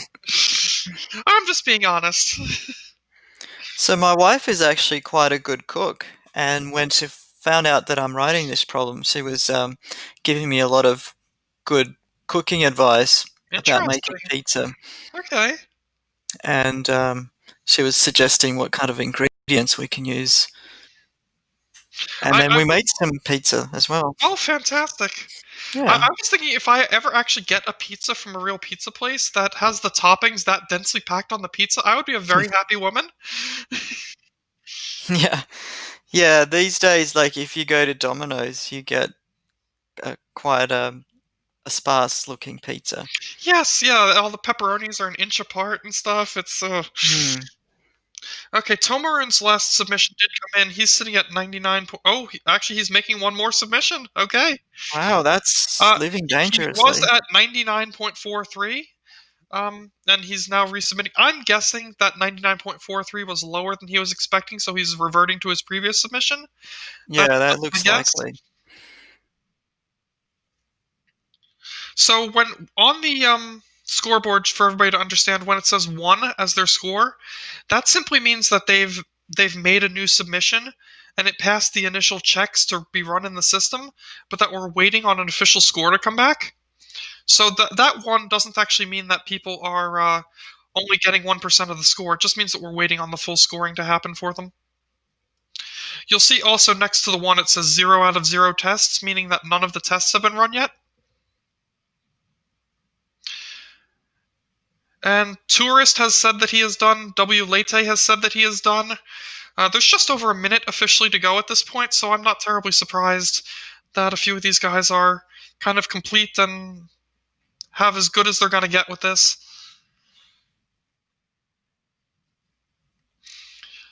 Ooh, it's interesting. I'm looking at this. I was just asked the question, what do you do if you're Ian at this point? I think... I think at this point, you call it a day. You say, you know what, I've done a great job. I'm not going to take any chances. This is as good as I've got, and I'm going to hope for the best. Apparently, Tourist has been quoted as saying, it's a great submission, but probably not great enough, sadly. So he's not feeling too confident he's going to win today. Looking at the numbers, I still say it's possible. I guess we'll see what happens, though. Going back to some of what we were saying about the local testing, a lot of these guys have probably run thousands, if not tens of thousands of tests locally, and probably have a very, very good idea of exactly how good their submission is, regardless of what it says on the leaderboard. So it is possible that some of these folks might think their submission is actually even a little bit better than what the leaderboard shows. You never really know on that. And as I'm saying this, time has expired. There's not going to be any more work being done by these competitors. Right. That's it. Well done, everyone. Hours by the competitors. That's well done, and congratulations to all of them. There's currently Tomarun, Nika, and V-Dave sitting in the queue waiting to be tested. We'll kind of see where they end up. And I believe within the next few moments we should have, I believe, a competitor or two actually joining us, which should be really exciting to kind of talk to them, kind of get their thoughts on the problem, on the competition, and we'll see how that goes. But yeah, I think any competition where you can have competitors really focused for 24 hours, managing their time, just doing such a good job solving this problem that we weren't really even sure how they were going to approach it. I think that's something worth saying. I'm looking at the leaderboard now. We've got 4 people above 99 points. Ian, Tourist, W. Latte, and Saiho all above 99 points. So Yeah, Tomarun is still waiting to finish testing, so we'll see where he comes in.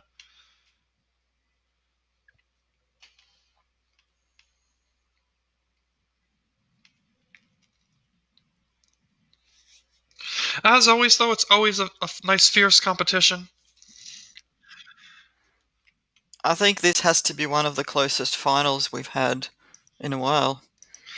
Yeah, I would say it's not uncommon to see maybe 2, maybe even 3 competitors near the top that are sort of close, but to have 4 of them all within 1%, and have several more that are kind of in the chase pack right behind that, just an incredible result. It does mean that the problem was probably a pretty good difficulty level, though, because the 24 hours was just the right amount of time for them to get almost all they could out of it, and really, really be fighting for just those last few little improvements.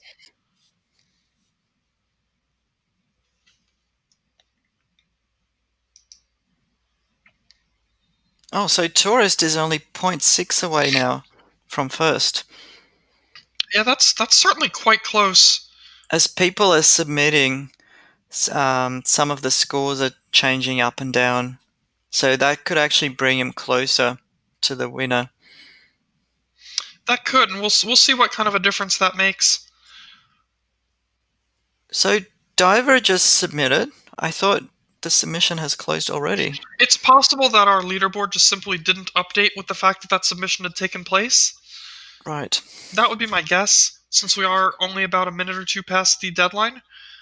So Nika's solution came through and is above 99 as well. So we've got 5 people above that. Yeah, it doesn't really get much closer than that to have 5 people above the threshold, Hmm. where I would say, depending on circumstances, could be winners. And we're actually being joined now shortly. I don't want to preemptively promise, but it looks like Black Math has come onto our little green room here for the stream, so we'll be able to talk with him momentarily, I believe. As long as our technical folks are able to make sure that we get his audio wired in and everything properly. And we should also get Psyho joining us as well. That's what we are hoping.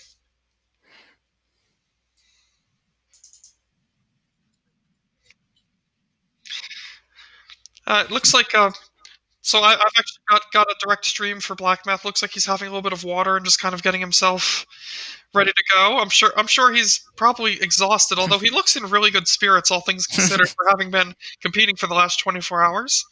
Saiho is also coming online to be able to join us shortly. He looks more awake than usual, which is kind of exciting. We're just waiting now. We've got our technical team kind of getting everybody wired in, so that we'll be able to actually have a little interview with both Black Math and Saiho, see, kind of get their thoughts on the problem, on the competition, how it was to work from home. I know everybody's wondering how Saiho's been doing since the last time he competed. We'll certainly be looking forward to talking to them shortly here. We do still have 2 submissions in the queue that we're waiting to see the results for. But again, we do have 5 competitors over that 99-point threshold, meaning within 1% of a perfect solution, or at least of the best solution on everything, I should say. I'm certainly pretty excited to see how this shakes out. I suspect we probably all are.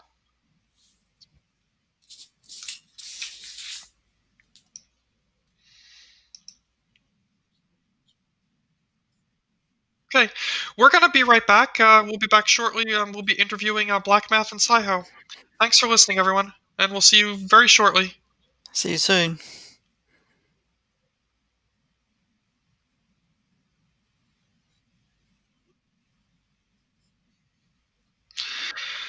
Whew.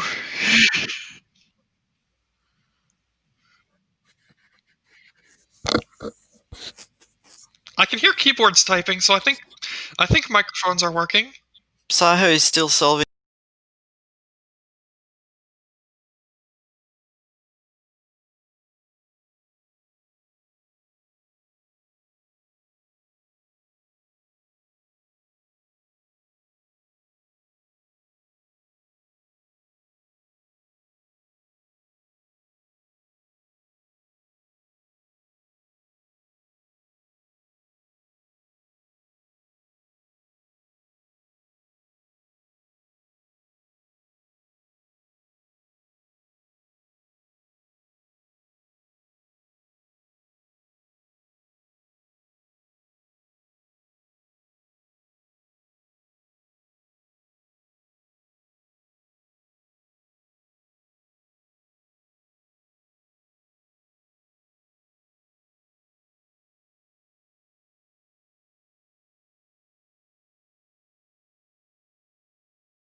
All right. We are back, and for the next few minutes, we are joined by Blackmath and Saiho, who are going to give us some of their thoughts on how today's competition went. So I'll let you. Well, Saiho, let's hear from you. It's been a few years since we've seen you. How do you feel everything went today? Like 3 years, yeah. Wait, so what's the question? How do you feel everything went today? Just kind of your general thoughts on the competition and what you're feeling. I have a lot of thoughts, but like the start of the competition for me was complete disaster. So right now my sleep schedule is completely random. Like it's completely random, and for some weird reason, the supposed time when I go to sleep is around 4 a.m. and exactly at 4 a.m. TCO started. So I thought I will go to sleep around 3 or 4 a.m. and I took melatonin, like a really huge dose of melatonin around 3 a.m. The problem was that it didn't work, or I guess I didn't fall. I did fall asleep for like 30 minutes, and then I woke up at like 3:40, completely brain dead, and I was lying in bed for like 30 minutes, and then I decided, okay, I guess I'll compete. And then later it turned out that for some reason my internet didn't work with Hoppy, which by the way now it does magically, and I haven't touched anything. So I believe I essentially started competing with a 2-hour delay, and then I needed like 2 or 3 hours to, like, I don't know, melatonin to wear off so I can finally code. And then at around 11 a.m. I went to sleep. So it was awesome. Excellent. That's great. How about you? How did you find everything this time? Yeah, I think it was a new experience joining from home this time. I quite liked it, for I felt a little rusty. I've been almost retired from Top Coder, so I guess it took me a while to get back into it.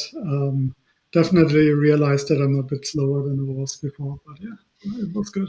Okay, so retired from Top Coder. Where have I heard that before? About 3 or 4 years ago. So well, I can. Oh, sorry. Go ahead. No, I can only blame pandemic. Like my goal was to be a digital nomad right now, and then pandemic happened, and so I cannot travel. And so you may as well do back. Top Coder, of course. Did you miss Top Coder? I think I will always miss Top Coder to some extent. Like I really like competing. So when I was working full time at OpenAI, it's like no matter what I'm going to do, most probably it won't exactly fill this kind of void that Top Coder filled. So yeah, and right now I guess like I kind of qualified to TCO as an accident to some extent. So. Oops, well, I accidentally competed and accidentally made a trip to TCO. Creep. I think you still won 2 competitions. So. And what about you, Blackmath? How does it feel coming back to Top Coder? Because I know you've been away for a while. I think it's good. I also did have a little more time during the pandemic to join, and I guess Top Coder is the perfect thing to do while you're isolating at home. So had much more time to compete, so it wasn't that hard to actually qualify this time. Yep, excellent. How do you feel the competition has changed since you've been away? And you've got a new problem writer as well. Does that make a difference? I don't think it really has changed a lot. I guess the only thing that I realized is that I would have to upgrade my laptop, which is it's a bit outdated.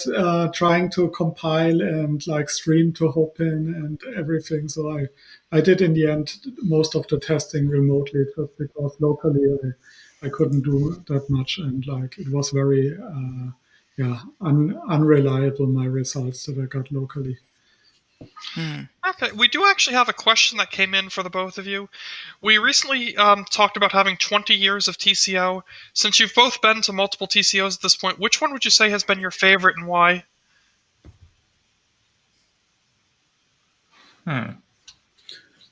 Like for me, I really liked one of my first TCOs, or maybe it was the first TCO 8 years ago in Florida. It was like a resort hotel close to Disney World, and That sounds nice. basically the stage was right next to the pool, so it was a really relaxing experience. Yeah, that was a really cool year. I remember that one well. Saiho, how about you? Do you remember which one is your favorite? You've been to so many of them. Yeah, I had to go through all of them in my head. I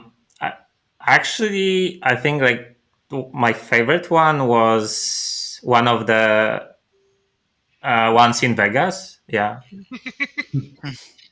but there's definite bias where like obviously it's one of the earliest ones when I didn't travel much back then, so it was like completely new.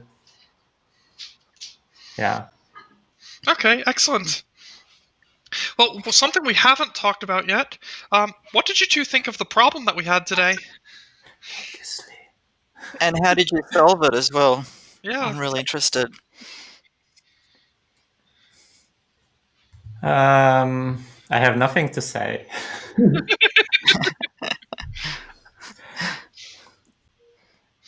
Well, I think it was interesting, but I felt like there were so many details that I would want to implement, but I didn't really get to it.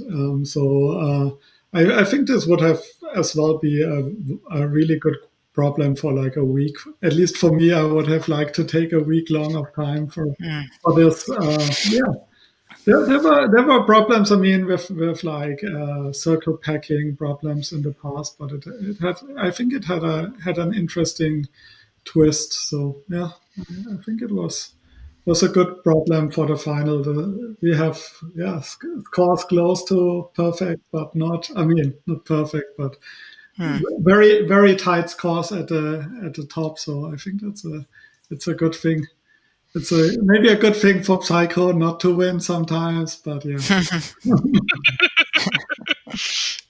So another question we actually had come in from one of the viewers on the stream.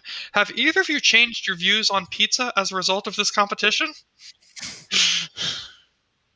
I still dislike pizza. Okay. Nope. For me, the problem was really cool, but at the same time, I absolutely hated it, I guess. I love the twist with the packing. That it actually, like, the problem was really like bunching together circles and rectangles created a unique problem, and it was really cool. Like that you can have like super short description, but at the same time there was a ton of depth. At the same time, I guess like I have like when I read the problem, I knew that it will defeat me. I think it was the first time. Okay, I don't know what was the problem 2 years ago, but as far as I can tell, well, first of all, that we had finals without a grid. That's something special. And the other thing is almost every other problem in the finals that I remember was about simulation or decision making, like at least most of the recent ones. And I'm really good at those. And I absolutely suck with simple classic problems where you have to squeeze out almost optimal solution. So I'm happy that we had something different, but at the same time, I'm not happy that this is the year where I compete. So we have another question that came in. I'm guessing this one is more for you, Saiho, just a guess. Have you been to any good escape rooms recently? I wonder, like, where is this person from? Do they have COVID as well? Like, so essentially, escape rooms are almost closed in Poland right now. Between the first wave and second wave, I've been to few. Nice. In Poland, we have lots of horror-themed escape rooms, like really good ones. Although the best horror-themed escape room I've been to was in Prague, in Czech Republic, which was essentially like being in the middle of the movie, but that's another story. Interesting. Okay. And do you do well in escape rooms? This year there was a Polish company organizes something like a escape room championships, and this year was the first year where I didn't qualify. Oh no, I'm sorry. So I guess, yeah, I see a pattern. It's because you did Top Coder this year, isn't it? You had to sacrifice something. Yeah. Oh, actually, I wouldn't be able to compete because they overlapped. I believe they were running a few hours ago. Oh, okay. So I think that's a good thing you didn't qualify for that. Because we definitely want you here. Okay. So I'll throw out a question for both of you. This one doesn't come from the stream. This is my question. But now that you've been doing the 24-hour competition, you're obviously very fired up about competing, but at the same time probably exhausted. What's your next week going to look like between now and the final results? Going to try to get some sleep, or do you have anything exciting planned, or what's happening for you now? I guess for me, like since we're still in the middle of a pandemic, Top Coder was already the most exciting thing to happen. Next week is just gonna be some resting. See maybe how I haven't even checked the schedule, but I guess there will be some algorithm semi-final and final to watch sometime. So yeah. That's on Wednesday, actually. Yeah, it's gonna be the algorithm semi 2 round. It sounds like an abusive relationship where, like, we failed, but we are still going to do exactly the same thing. I think you're addicted to competing. I was retired for 2 years. Well, you were. Now you're back. Yeah, that's true. I just needed to do something.